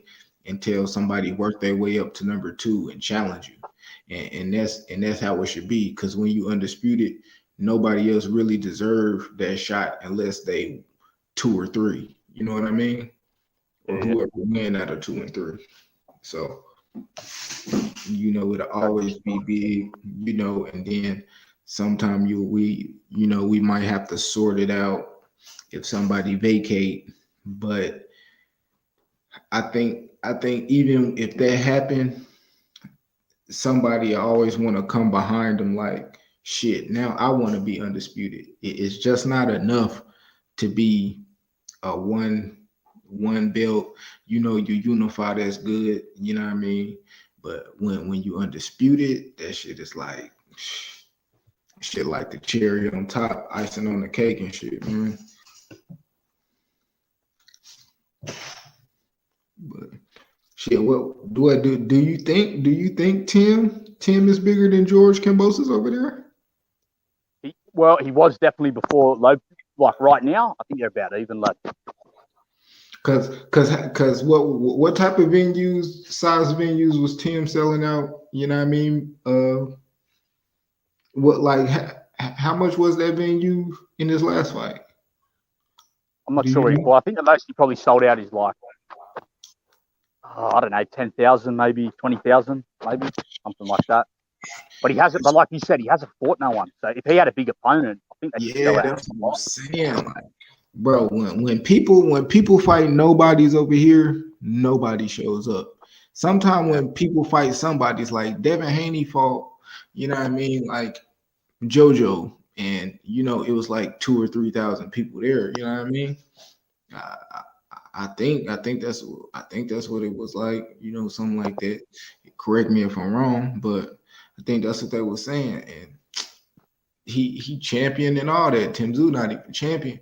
You can get 10, 20,000 people to show up. You can get me to stay up, wake up at fucking 2, 3 in the morning and watch your ass knock him out, see Dennis Hogan on the undercard and all type of shit. Put it this way, bro. Tim was always beat. Like no one knew who the fuck Kambosos was, but that has obviously since the Lopez fight, that's changed a bit, Yeah, dude. But that's why I was like, we gonna root for like you. Even now. Yeah, it's like we gonna root for you. We know who you is, but Tim Tszyu probably more embedded in people's heart than Kambosos. He's because Kambosos is bigger with like the Greek community, really, like the Greek and like Mediterranean community. Okay. So is that like it's like a Greek presence in Australia, or what is it? Huge, yeah, lot of Mediterranean, Turkish, Lebanese, yeah, big presence. Oh, so he got like that type of blood. I don't know what. Yeah, he's Greek. He's 100% Greek. Yeah, that's why I just consider him Greek, really, to be honest. Oh, so he Greek from he just born in Australia. Okay, yeah, he's born in Australia, but he's definitely Greek. If you go to the club, he's Greek. You know what I mean? He's a Greek. Okay. He's a Greek player. Okay. If he goes to jail here, he's like a Greek. You know what I mean? And they don't really have a presence in jail, so he'd be on his own. You know what I mean? You get what I'm saying? Okay, yeah, I know exactly what you're saying. Like say if you go to jail, you'll have like the Aboriginals here, they're like the natives. You'll have the Polynesians, you'll have the Arabs, and you'll have the whites. So, but I don't even know if Kambosos would just be considered Greek. Okay. So even though Greeks are from Europe, but yeah, you get what I'm saying, eh? Mm-hmm. Hell yeah. That's crazy. I didn't even know that. I did, but I didn't really, really think about it. But yeah, okay. That's 100% Greek, bro. Yeah, because that's what I'm saying. Like, he probably had Greek girlfriends, hanging out with Greek people. Yeah, because that's what I'm saying. Like, you got Kambosos over here fighting in Australia, and Tim Tszyu ain't even. I mean. You got Kambosos fighting in America, not even in Australia. Too crazy as of lately. And shit, Tim Tszyu, all he done is fight in Australia. He be packing that bitch out. So I ain't gonna lie, the moment, I know Tim Tszyu is a real champion, and he got that type of leverage. It's gonna be crazy. Even though Tim Tszyu is kind of Russian, really, because his mother's Russian. But yeah, like that shit crazy, man. He's in the hearts of everyone though, because his dad whatever, he did whatever that bullshit is. But he's crazy. Yeah, that shit crazy. Personally, I don't get that, bro. I don't give a fuck where none of these fighters are. That's just me though. I just like to see bad motherfuckers and keep it real. I don't care what their race or country is, But most people, they like someone to be same country as them or whatever. Yeah. Stuff like that. Which I can tell you're the same, bro. You just like real fighters, no matter where they're from. Because I know, we're talking about all these different fighters from different countries. So I can tell you're like me, Yeah. I just like fight, man. I done seen so many fighters.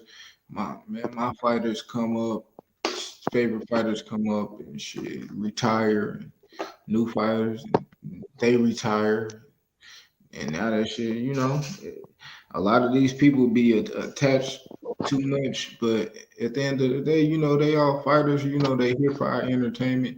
I hope they get paid, in their business as well, but that's really none of our business. We just here to see the best fight the best. Everybody who wants the glory, to be champion. That's all I care about, bro. And I don't care where they're from or what their race or country is. I just want to see them. Yeah, hell no. That's what I'm here for. If your ass can fight, you can fight. I ain't gonna lie, you can't deny it, because everybody knows shit. I was going for Zab before fucking Costa Tszyu knocked his ass out. Like, what you mean? Like, and that's how and that's how it happened. But the moment it happened, shit, I was a fan of Costa Zoo. Like damn, this guy, he can fight, and I had to go for Costa that fight though because my dad was in the same fucking gym. You know what I mean? So I was kind of, I guess, a little biased in that fight. But that's just because the fucking same gym as my family member. Yeah, if I don't know you and you're not from my gym, I'm not, But even if Zab would have won, I would have given him all the credit. I would have said he fucked him up. He's the man. Yeah. Hey, but so okay, Costa Zoo isn't that like a Asian name? Yeah, he's half he definitely has. I think he might be half Mongolian, half Russian heritage. And I think his dad is Mongolian because his dad looks like real full Asian heritage. Yeah. I don't know if you ever. Yeah, his dad used to be these fights. He looked like he could be from China. And he fought a lot. He fought a lot. Like he came to America. He came to America fairly quick too. Yeah, I think he won his first world title in America, in New York against the Puerto Rican fighter, Jake Rodriguez, Jake the Snake, and then he lost to Vince Phillips in like 96, 97. Yeah, they fought in fucking, what is it? In Vegas. He won his championship. Nah, MSG, I think. No, not MSG. No, it might have been Vegas. Yeah, Vegas or New York, one of the two. Might have been Vegas. Yeah, the MGM. Yeah. Okay, Vegas. Yeah. And he whooped Julio Cesar Chavez ass. Yeah, that was old Chavez though. Old ass Chavez. Yeah, I don't count that, bro. You know what, though, bro? I used to love Chavez because I was like a kid then. I used to love watching Chavez fight that much, even though Costa was from my dad's gym. I was still kind of going for Chavez. Fucking Chavez, man. Because I was like, fuck Costa, bro. He's trying to beat himself up.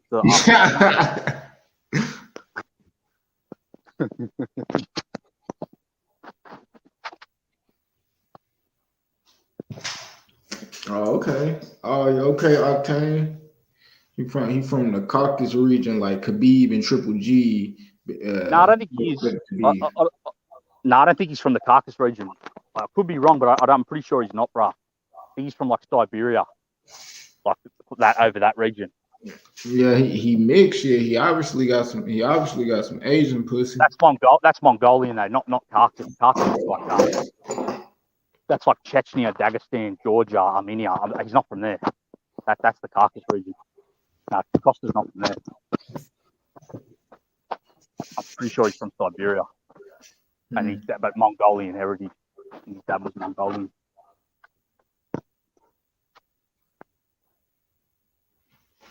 That's crazy. Shit, he fought, man. Costa Zoo, legendary, man. Ah, yeah, he's definitely salute. Man, that fool fought in the he fought in the pyramid, bro, in Memphis. Yeah. Who was that against, bro? I think I remember that. Vince Phillips. No. The shit. Damn, I just seen it. Who the fuck? Damn, where's it at? I'm like, damn, he legendary. You fighting there, bro.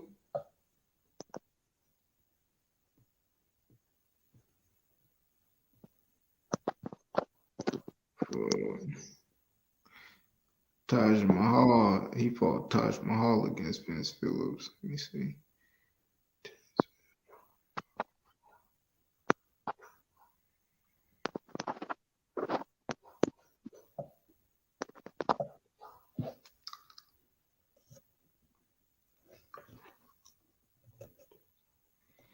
Fuck, I can't even find the shit. I missed it. But man, he don't fought there. That's crazy. He been all over the UFC. And I was kind of talking about that yesterday, bro. Like, Man, when you make your name in America, bro, shit, you gonna make some goddamn money. Yeah, and he wanted greatness as well, bro. He knew he had to go there to legacy. That's what his son needs to do. At least go and win the belts in America. You know what I mean? If that's what it takes. Shit. Well, you know he gonna have to go over there. Shit, everything gonna be on them. That's to be crazy, man. I fuck with Tim, man. He nice. Yeah, I mean he a little unpolished, but you know, hey, he gonna as long as he stay active, because you know one thing about him, shit, he stay active. Shit, I need to look him up to see when the next time he fighting. I bet he fighting. Shit, sometime close. He needs to start getting active, against some better opponents. Hopefully. Mm-hmm.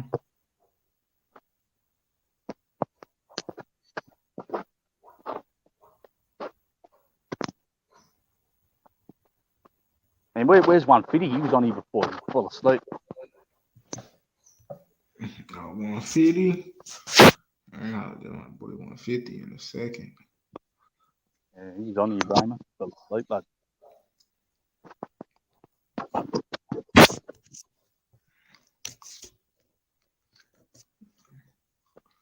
Yeah, where's H? He hates your sleep as well. I don't know. I might take my ass to sleep in a little bit. Shit, I still gotta go to work. Shit, Damn, you work from what time is it, bro, over there? It's 4 a.m. What time you got to go to work, lad? Shit, like, I'll probably go up that bitch like 9:30 something. What, to try and get 4 or 5 hours in still sleep? Yeah, I'll get something in. I'm gonna have to get up. Shit, probably in like 2 hours, 2.5. Yeah, that's crazy. Yeah. Do it sometimes though, bro. Remember when I was younger, bro, I used to go to work. I hadn't slept for like 3 or 4 days, fucking going out, after the weekend. Shit. Yeah, no, I couldn't do no shit like that. I ain't like I always have to get some sleep, man. I ain't gonna lie, I could fucking go out and be damn near falling asleep in a goddamn club. Yeah. Shit. So fucking drunk, cause like when I get high and drunk, man, I get sleepy. I don't know what the fuck, and I don't really take no other drugs and no shit like that. Not like no uppers. Yeah, I understand. If you're not having no uppers, you're not going to be able to stay awake for a couple of days. It's going to be hard to anyway. Yeah. So shit, I be fucking shit. Unless you're some alcoholic or something that can drink for like 3 days, shit, unless I take a nap earlier that day.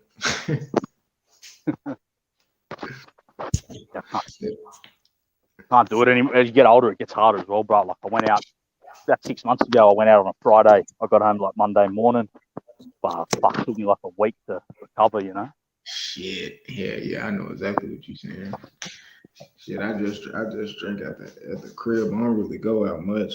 Shit, usually if I go out, man, I chill with some buddies, go to the bar. You know what I mean? Or shit. Usually I do that. I drink and smoke at home and shit. You know what I mean? Most of the time my shit could be consistent shit, chilling. Shit. Sunday I usually be with my babies. I do that really every day. But Sunday usually all day. But shit, Saturday, man, I be chilling on YouTube, man, talking boxing with y'all and shit. Shit.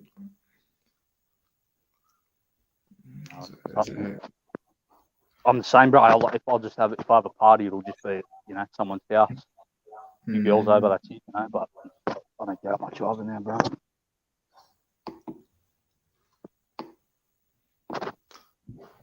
Yeah, man. But I think I'm going to a fucking rave in a few weeks. Hopefully, don't get too big a night. Shit, I know if I ever go to Australia, that's where the fuck I know I'm gonna go. Like, man, hell yeah, I'm gonna hit a goddamn rave. Shit. Yeah. It should be crazy. I be having like them big ass bonfires and shit. Nah, it's not like that. Nah, just like in a warehouse or at a bar or club. They have them at bars now. I like hire the whole bar, have it, you know. I'll do stuff like that. Whole club or something, you know. I'll hire the bar or club. I used to have them like in the fields and that. Yo, I got a question for y'all, man. Hey, how good y'all thought Chad Dawson was back in the day? He was a good fighter, bro. Definitely the best light heavyweight for a time. What about you? What'd you say, brother? He's got a good resume as well. Hey, beat Hopkins, Tarver twice. I think Glenn Johnson. These guys were older, but and he beat Thomas Adamek too. Yeah, undefeated Adamek. Yeah, Chad Dawson was a good fighter, bro. He was. I think at one point some people were saying he was number one pound for pound. It was a couple of years ago. Shit, that's when Mayweather retired, and Mayweather was even saying like Chad Dawson was one of the best. I think that's probably because Mayweather Sr. was training Chad Dawson, so Mayweather gave him that cosign and shit. Hey Q, what you think about Chad Dawson? How good you thought he was? Yeah, he was good. That fool. Let me see. Yeah, that fool, he was doing this thing. I ain't gonna lie. That shit, like, especially in that division at the time where he was making his reign, it wasn't really no motherfuckers fucking with him, bro. You know what I mean? Especially just boxing. You know what I mean? Because he wasn't knocking a lot of people out. He was outboxing them motherfuckers. You know, shit, and especially like Antonio Tarver. When he got in there with him, because Antonio Tarver has some good ass defense, but he was on this motherfucking ass, able to outbox him and shit. That motherfucker, he did his thing. I think if he would have,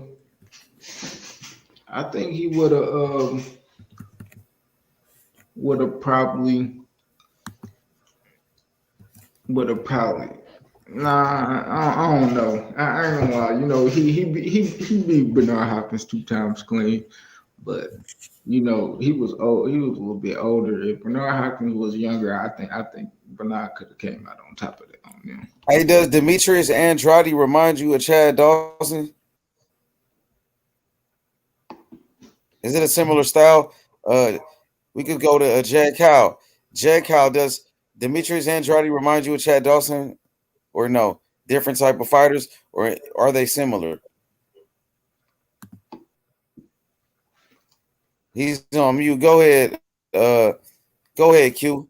Does Andrade remind you of Chad Dawson? Like you was talking about Chad Dawson boxing skills. You was talking about how Chad Dawson was outboxing people. Is Andrade similar to him, or are they different? No, they different. Like Chad Dawson, he was sharp. You know, Chad Dawson, he was sharp. That body attack, you know, he'd slip your shit, that pullback. He had them good pullback counters. I ain't gonna lie, man.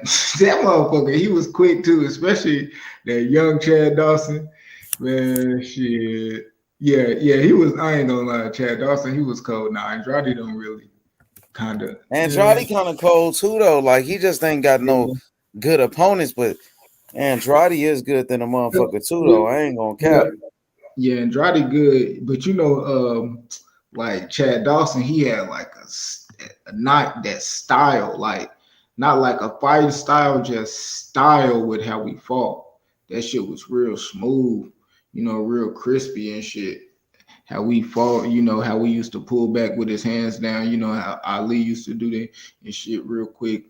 That shit. Yeah, but Andrade, he got like Andrade, he's slicking his different. Yeah. You probably could say they slightly similar.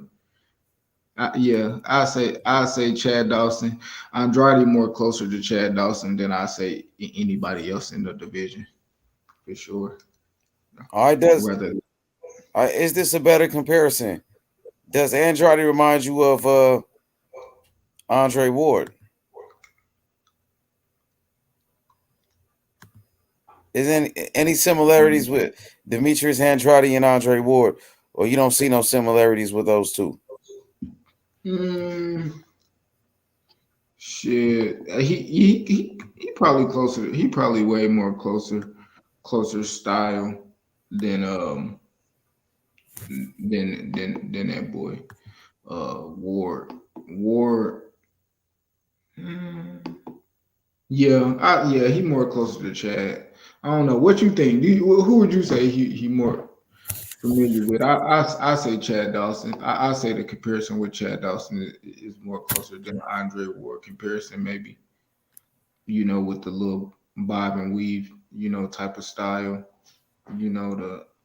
The hooks and stuff like that. And then Chad Dawson is a southpaw like Boo Boo is similar. They both really ain't big punchers like that. I think Andre Ward a little bit different. He more of a dog. He more of a dog than Andrade is. I think Andre Ward is more aggressive, but Boo Boo can be aggressive at times too, But I think Andre Ward was a different type of animal.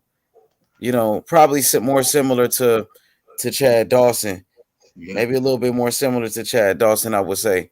Boo Boo got skills, man. I want to see Boo Boo in there with some good opponents, man. Because he about 34. I don't want Boo Boo to be like 35, 36 before he fights somebody good. And then they going to say he was too old and shit. They going to say he got old and shit. So, yeah, man, it's unfortunate that Boo Boo, he don't get the big fights, Yeah. I think I don't like that neither. But sometimes you a victim of the time. But what you think? Do you think it's was a smart move to him? Smart move for him to actually go up to fight this guy so he could challenge Canelo in some type of way. I don't think Canelo gonna fight him. Like no matter what, he been chasing Canelo since 154, and Canelo still ain't fought him. Canelo told him he don't want to fight him, and all of this. He said he'll never fight you, and you still saying you gonna try to do this Canelo shit. It's about time to Andrade. He should have went after a Triple G like that. You know what I'm saying? I think that he should have probably stayed at 160, defended his title. You got Charlo vacating the WBC belt. He probably could have grabbed that belt. He could have went for undisputed at 160, man. I don't know why he left the division, bro. But like, I know 168 got Canelo and all of that, But man, I don't think Canelo gonna fight that dude. Canelo gonna fuck around, vacate the belts, and do all of that. So maybe he can pick up the vacant belt. You know what I'm saying? I don't know, because it seemed like he trying to position himself to get, go after that belt right there, the WBO. So if Canelo vacated, maybe he'll be next in line to fight for a vacant belt. It might be a reason why he did that, but because even if he don't get Canelo vacate, then he can be next in line for that belt. Maybe that's what he's trying to do. I don't know, man. I felt like he should have went for the undisputed fight, undisputed at 160, man. He should have went after Triple G. I think he should have fought his mandatory, but it is what it is, man. So I don't know, man. I'm confused with that one.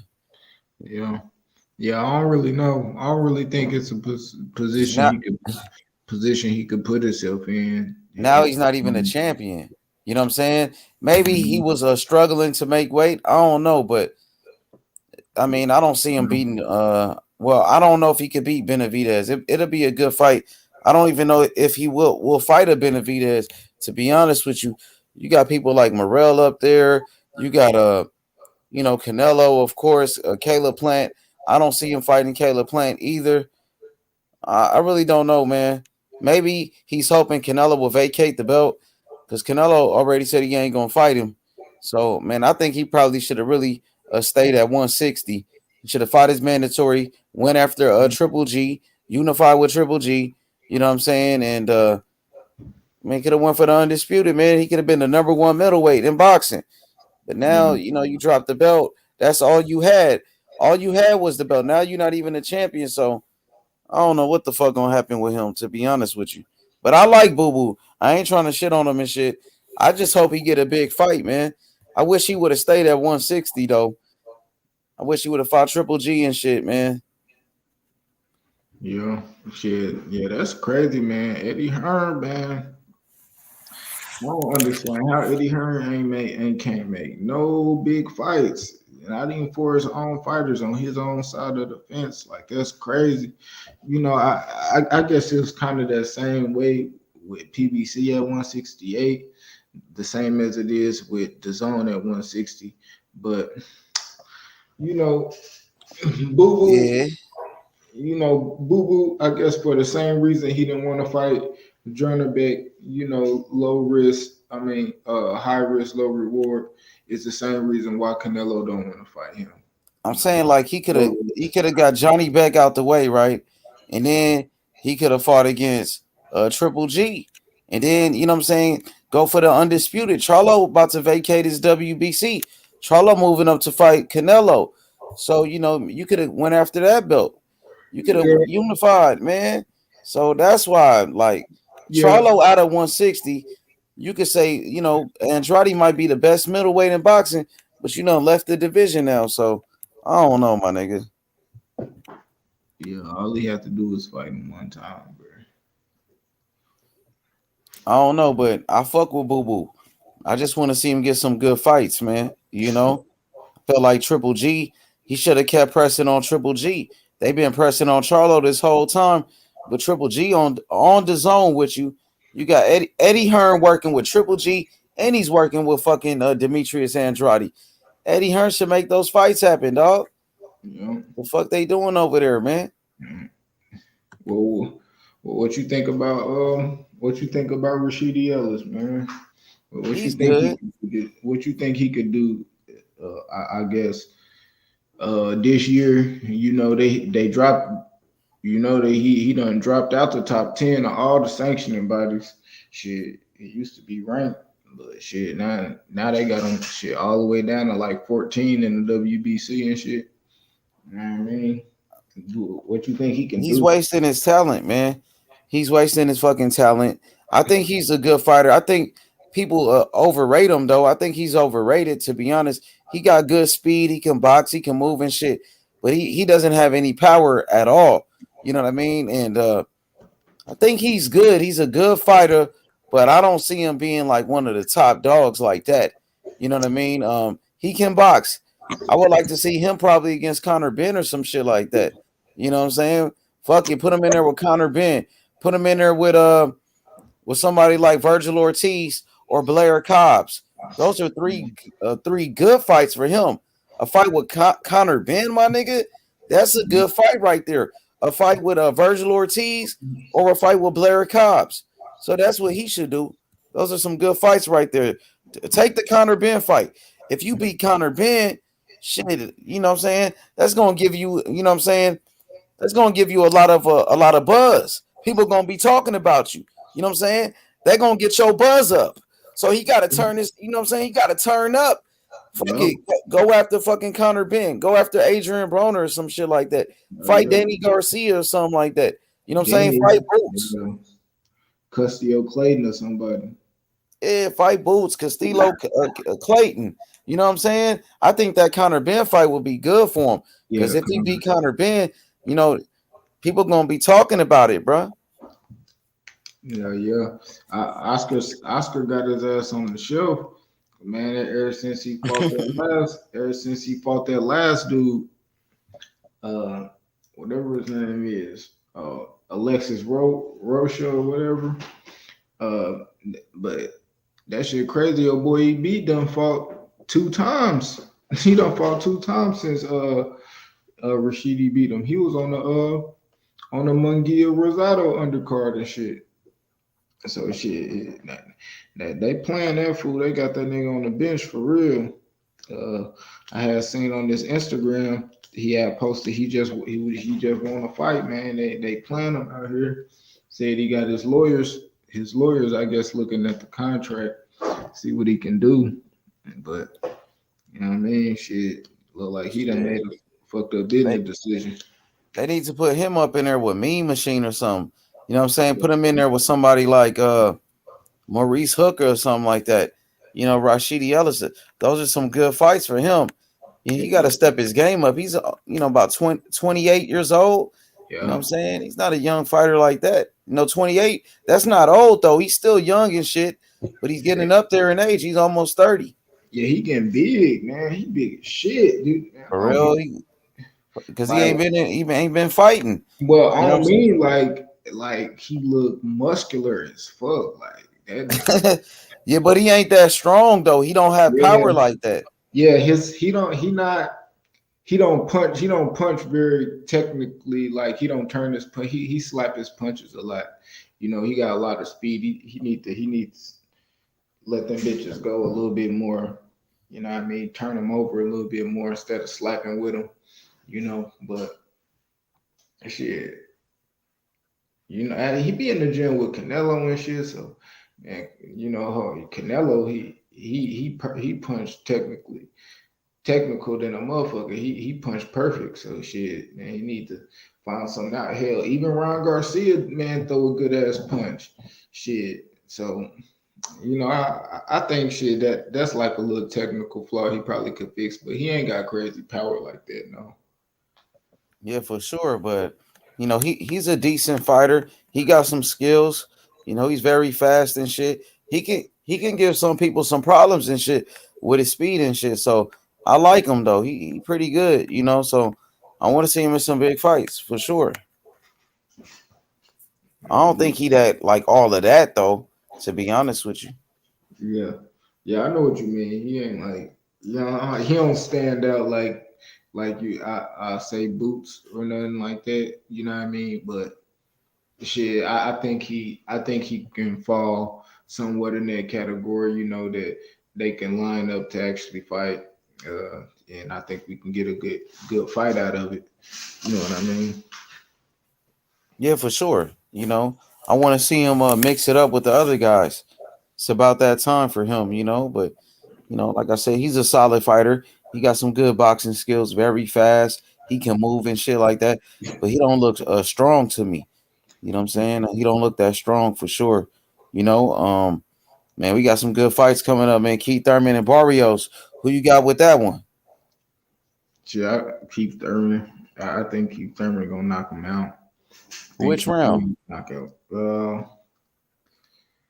Before 7. Damn. So if Thurman knock him out, Thurman, he back on the scene. People gonna be talking about Thurman again. Maybe we get Thurman and Crawford or something like that. That make Thurman, a big player. He's back, in a weight class. Maybe he's ready for a big fight. We got to see what he gonna do. Yeah, Thurman a good talker. So shit, we'll see for sure. I think hell, shit, man, you already, I don't know what you think. Do you think Earl gonna be at that fight? You think Earl gonna pull up? Nah, I don't think. I mean, he might. I don't think so because Thurman wasn't showing him no love. By him going to a Thurman fight, he's helping Thurman out. He ain't trying to help Thurman. And people don't even want to watch this fucking Thurman fight with Barrios. Nobody even really care about it like that, especially on pay-per-view. So I don't think Earl gonna help him out. You know what I'm saying? Damn, Earl be like, fuck him. You don't think nobody gonna be in the stands for him? You know they gonna send him some free tickets. Yeah, they gonna have some PBC fighters over there, but I don't think Earl gonna show up to that shit. Really though. Nah. He ain't gonna give Keith Thurman, no clout. Keith Thurman want that clout right now. And Earl ain't gonna help him out, man. Keith wasn't trying to fuck with him. Now Keith need Earl Spence. And Earl ain't trying to help him out. Like, fuck him. Let him drown. Thurman ain't shit really right now. I don't think Thurman buzzing like that, my nigga. Shit, to be honest with you. Shit, Danny Garcia said he want that rematch if he can beat him. Who? Thurman, if he can beat him. They might do that. Yeah, they fuck around and do that. And people really don't give a fuck about that. They need to put that on free TV. That's the only way people are gonna watch it. Because they passed their prime. They passed their prime right now, dog. Yeah, that fight ain't gonna be the same, man. Yeah, Danny said he want that smoke. He said it's a rivalry. I don't know what's up with Danny. Danny became a rapper now. Danny, he talking about he gonna move up to 154. We'll see. Let's see what Danny really gonna do, man. I hope Danny he's not out here capping and shit. Danny don't want no 54 smoke. He said he wanted to go up there.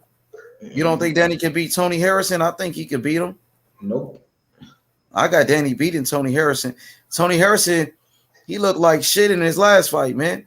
He didn't look like shit, bro.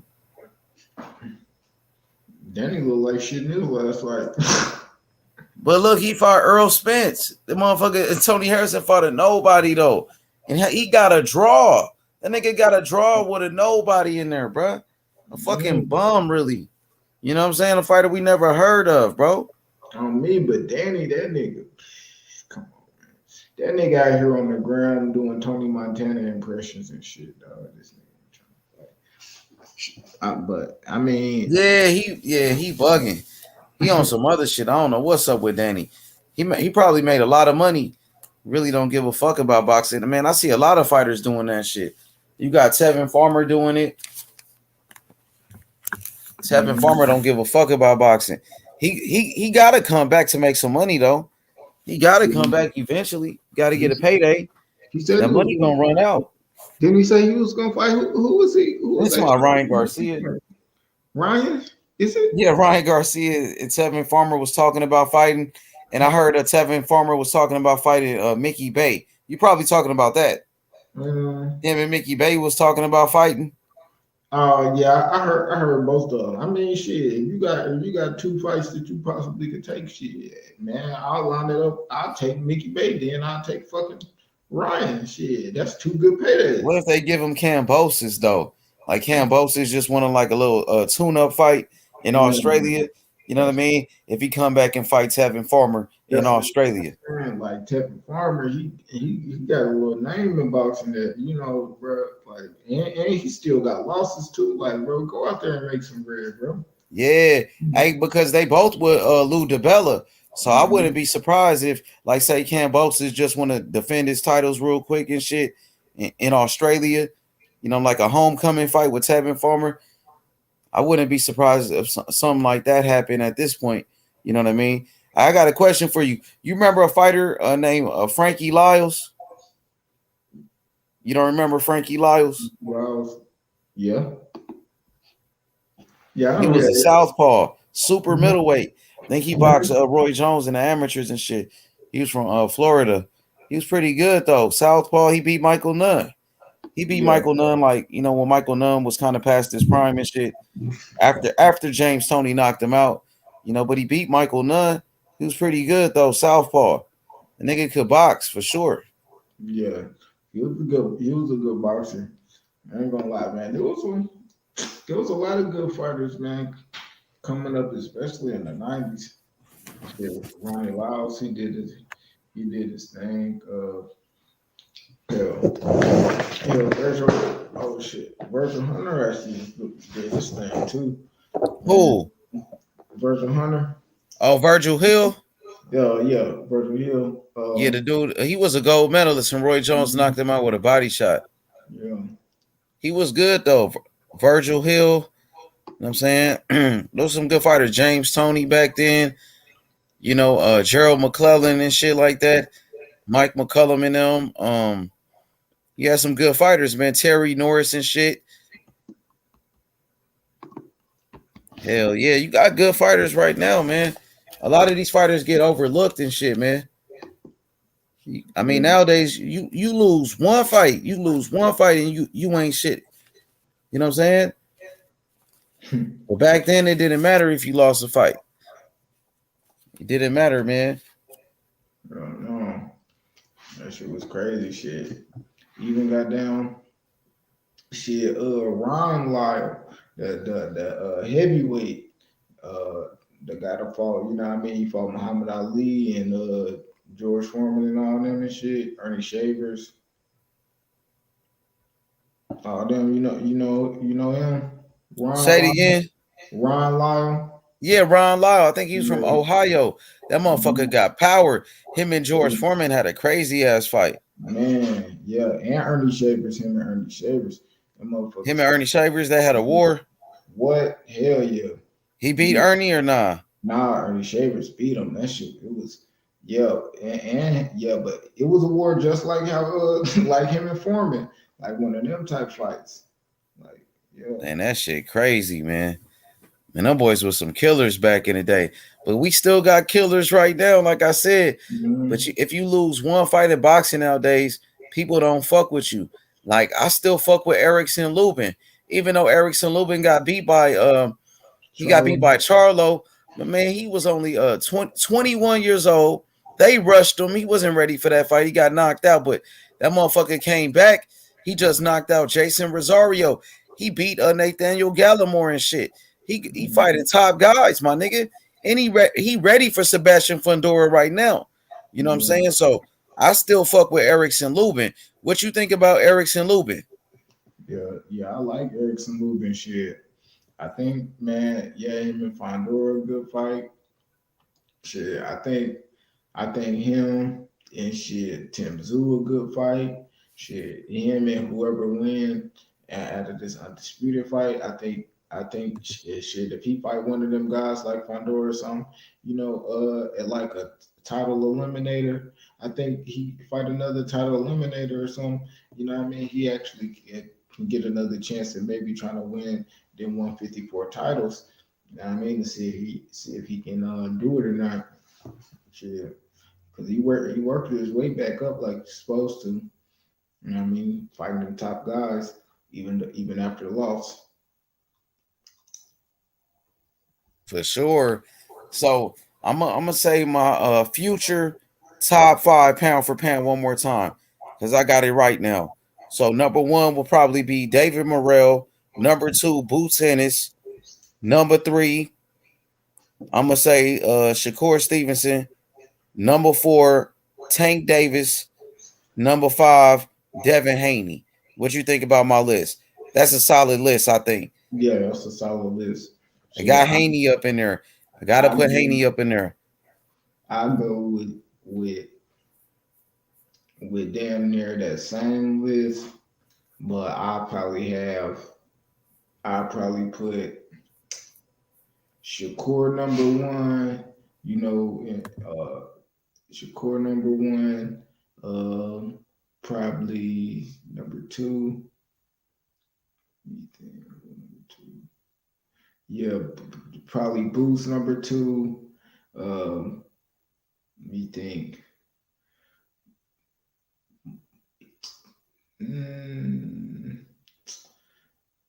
Maybe. What about Virgil? You fuck with Virgil up in there?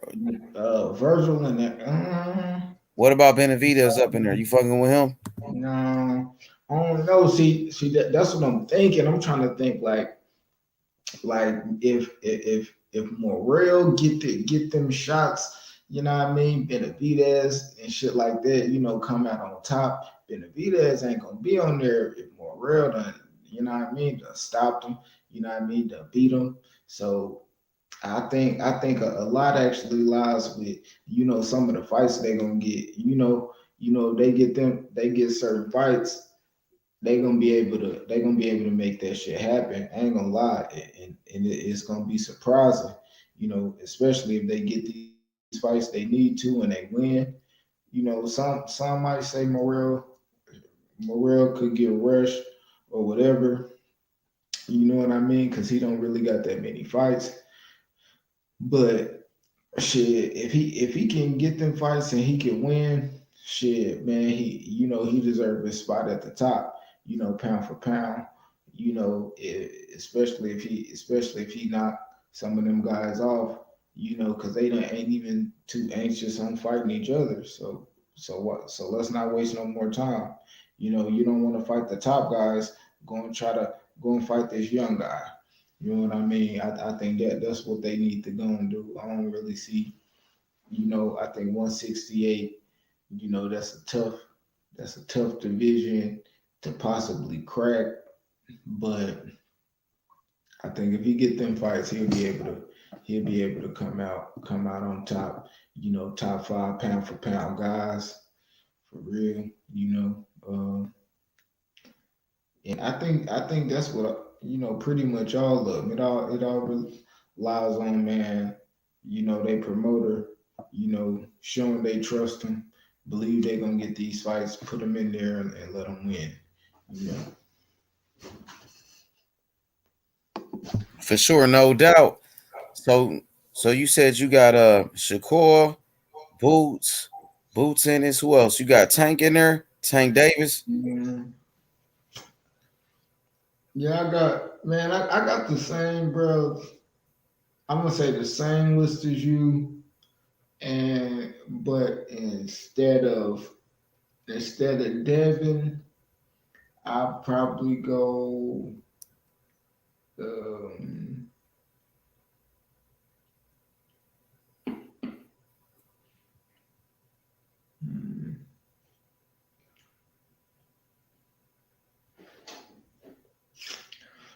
Devin went, yeah.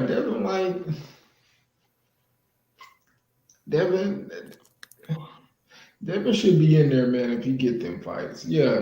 I ain't gonna lie, yeah. You got the top five. That should be the future pound for pound five. If anybody else, I throw an honorable mention in there. Honorable mention, probably a new way of Virgil. You know what I mean? I think they'll be up there. I think they'll be able to get in there. Maybe, but I think those are the top five. But a new way of Virgil, they'll be able to be right there, depending on what they're able to do. Yeah, Virgil a dog too. I fuck with Virgil. Who you think got a better upside, Virgil or Devin Haney?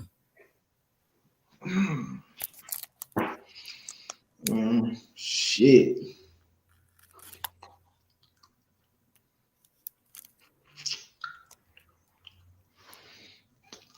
I mean, I think Devin, especially if he get that power, because Devin already got the skill. He can fight anybody. You know what I mean? It might be a few styles that give difficulty. But if I'm thinking about the steady progression that he been showing, you know what I mean? He should be able to. He should be able to have the lasting power, the type of skill to outlast Virgil. I think Virgil's skill, man, with him not being able to just take control of that ring on the back foot, use that ring, in some cases. But yeah, Devin got the upside if he can get the power. But Virgil, I think Virgil, he different, man. He cool. For Virgil, cool. Virgil is a real good fighter. Virgil a real good fighter, man. I think people kind of sleep on him too. People kind of sleep on him, but then again, they not. Niggas know what's going on with Virgil. Virgil got some power, and he getting better and better. He getting good progression. I'm saying progression in all his fights and shit. He fighting in a couple months and shit. We'll see. All right, I want to ask you about a fighter from the past, Sergio Martinez. What's your thoughts on Sergio Martinez and how good was he? And do you feel like is like a first ballot Hall of Famer? Shit. First ballot. I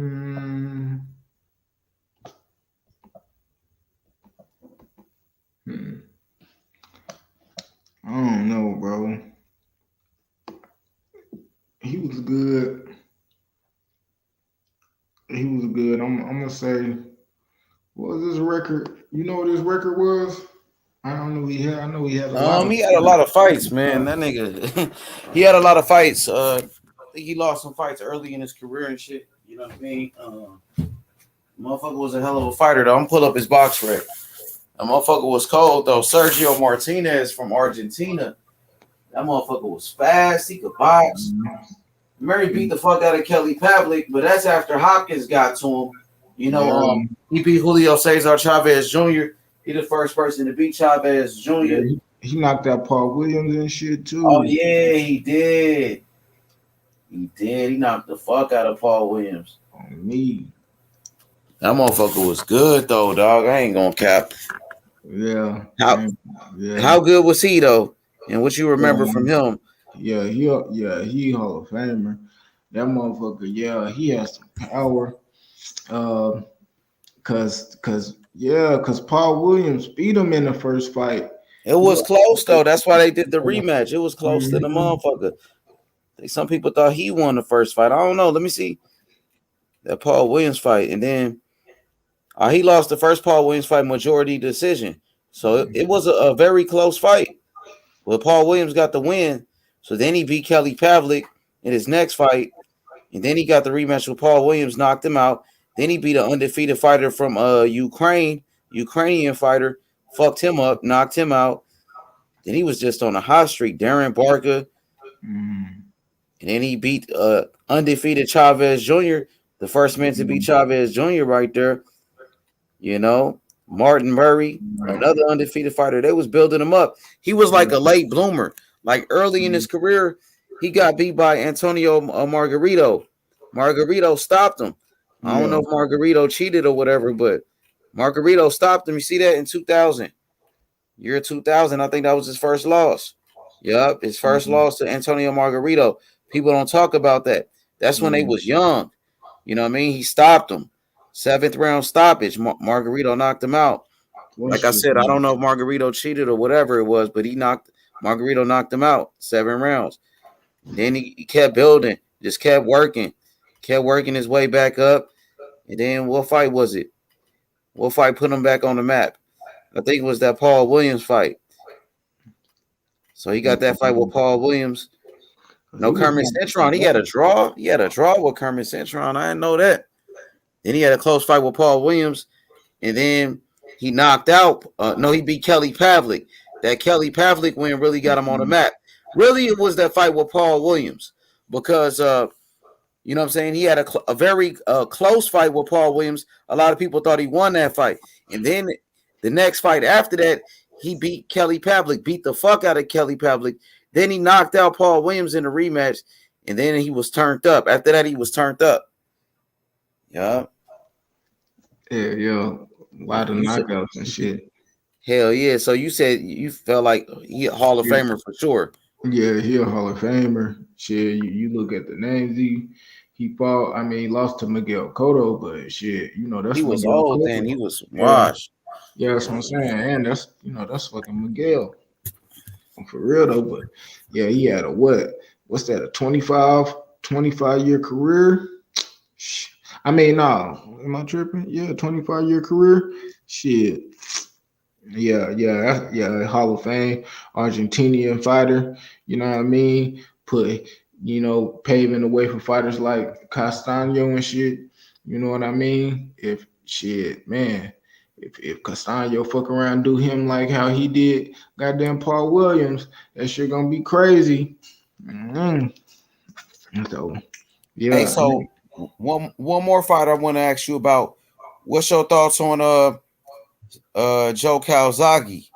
How good was Joe Calzaghe back in the day? And do you look at him like one of the best? Yeah, I ain't gonna lie. Yeah, Joe Calzaghe.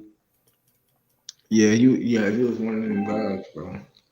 He did his thing, man. Real good, man. Good ass boxer. Cold, nice, technical boxer. You know what I mean? He started off. He had that power, but he had some brittle ass hands. But Kelly Pavlik, man, he could use the ring. He could use that ring real good. You know what I mean? He could sit in the pocket. He was real good at using angles. Man, like shit, undefeated.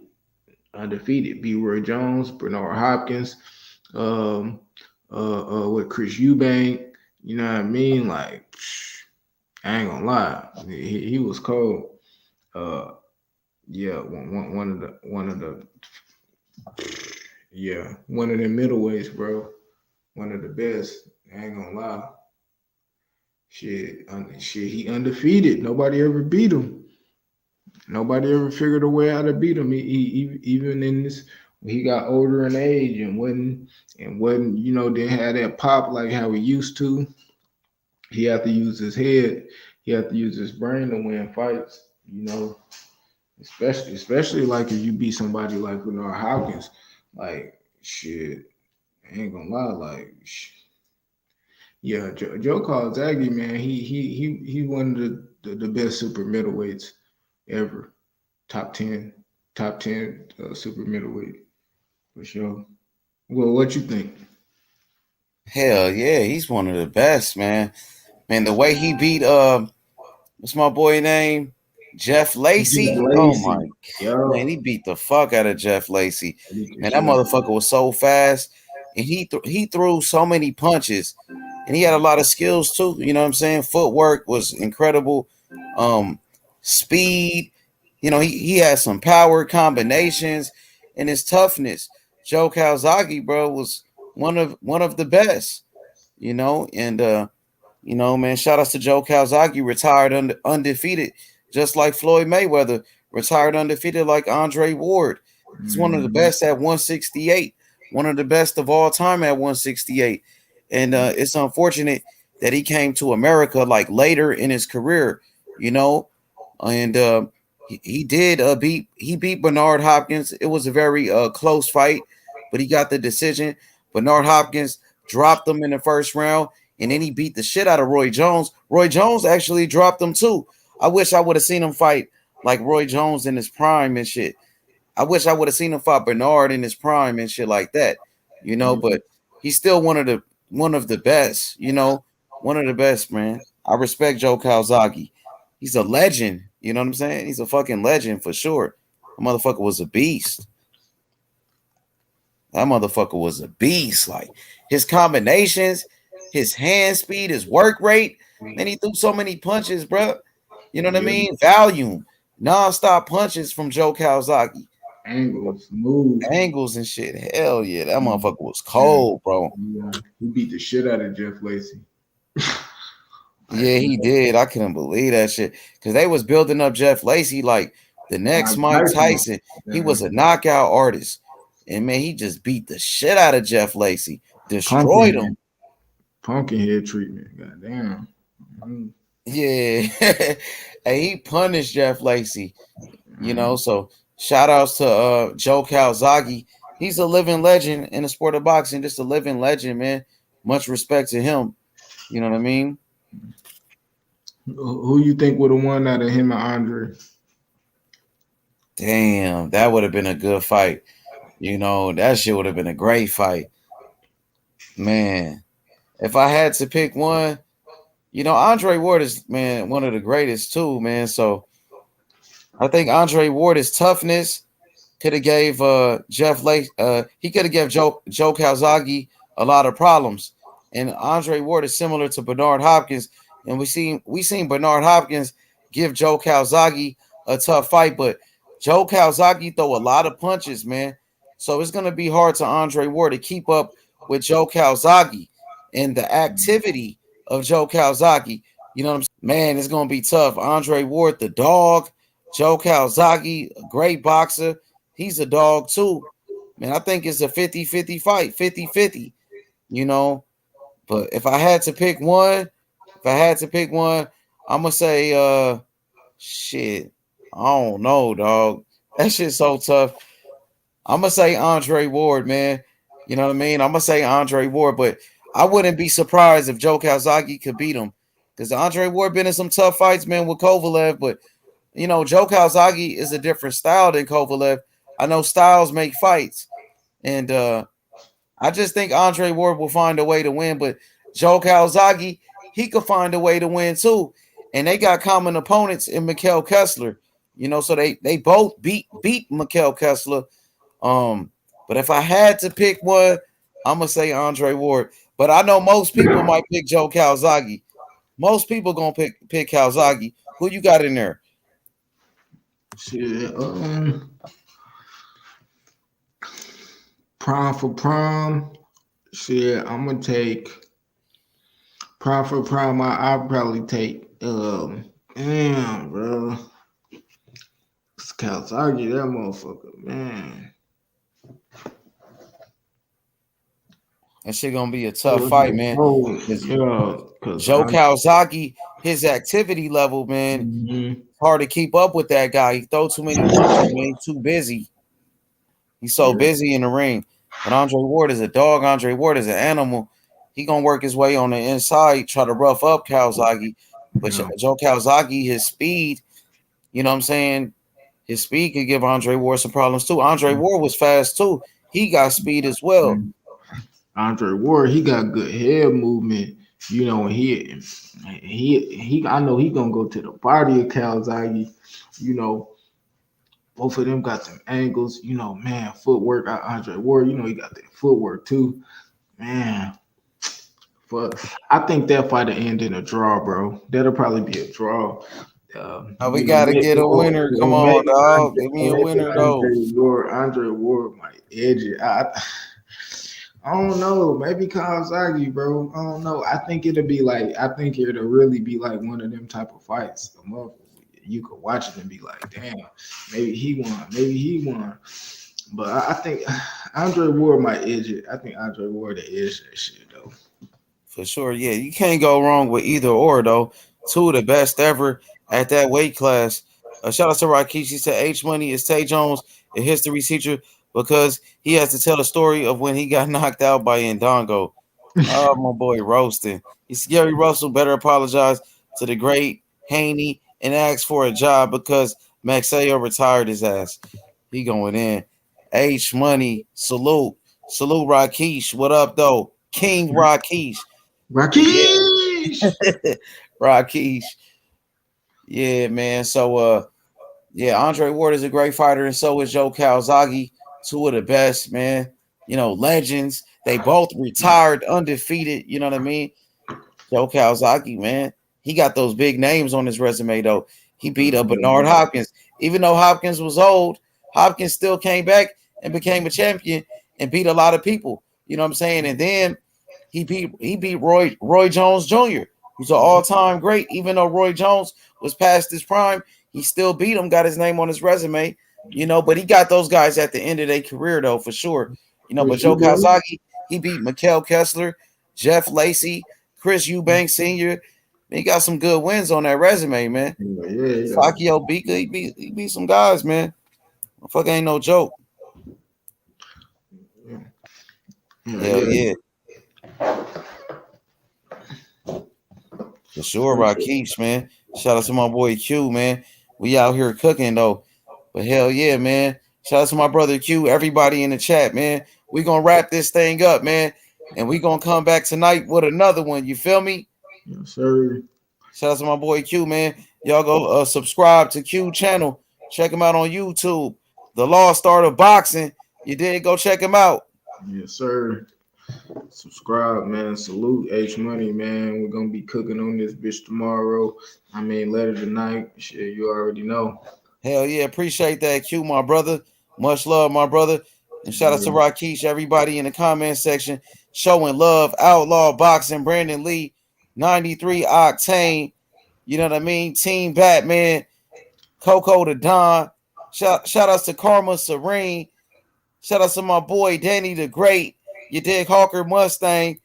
The whole team YB, IB, Young Method. You dig? Shout out to Jimbo. My boy Joseph, Kush the Greatest, Hebrew, Cosmic, Kazi. What up, Kazi? You dig? Shout out to my boy Alex. Man, everybody, man. Everybody that tune in. My boy Sly Tendencies. What up, Sly? What's good? What's good, everybody? Much love. You dig? JC Coco the Don, my boy Coco. JFL. What's good? Shout outs to everybody, man. You know what I mean? My boy Prime Time. What up, Prime? What's good, Puro? What it is, Paolo? Shout outs to everybody, man. Show love, man. Hit that like button. And if I forgot you, please forgive me. You dig? Much love to everybody. MOB, man. We out. Peace out, y'all. Yes, sir.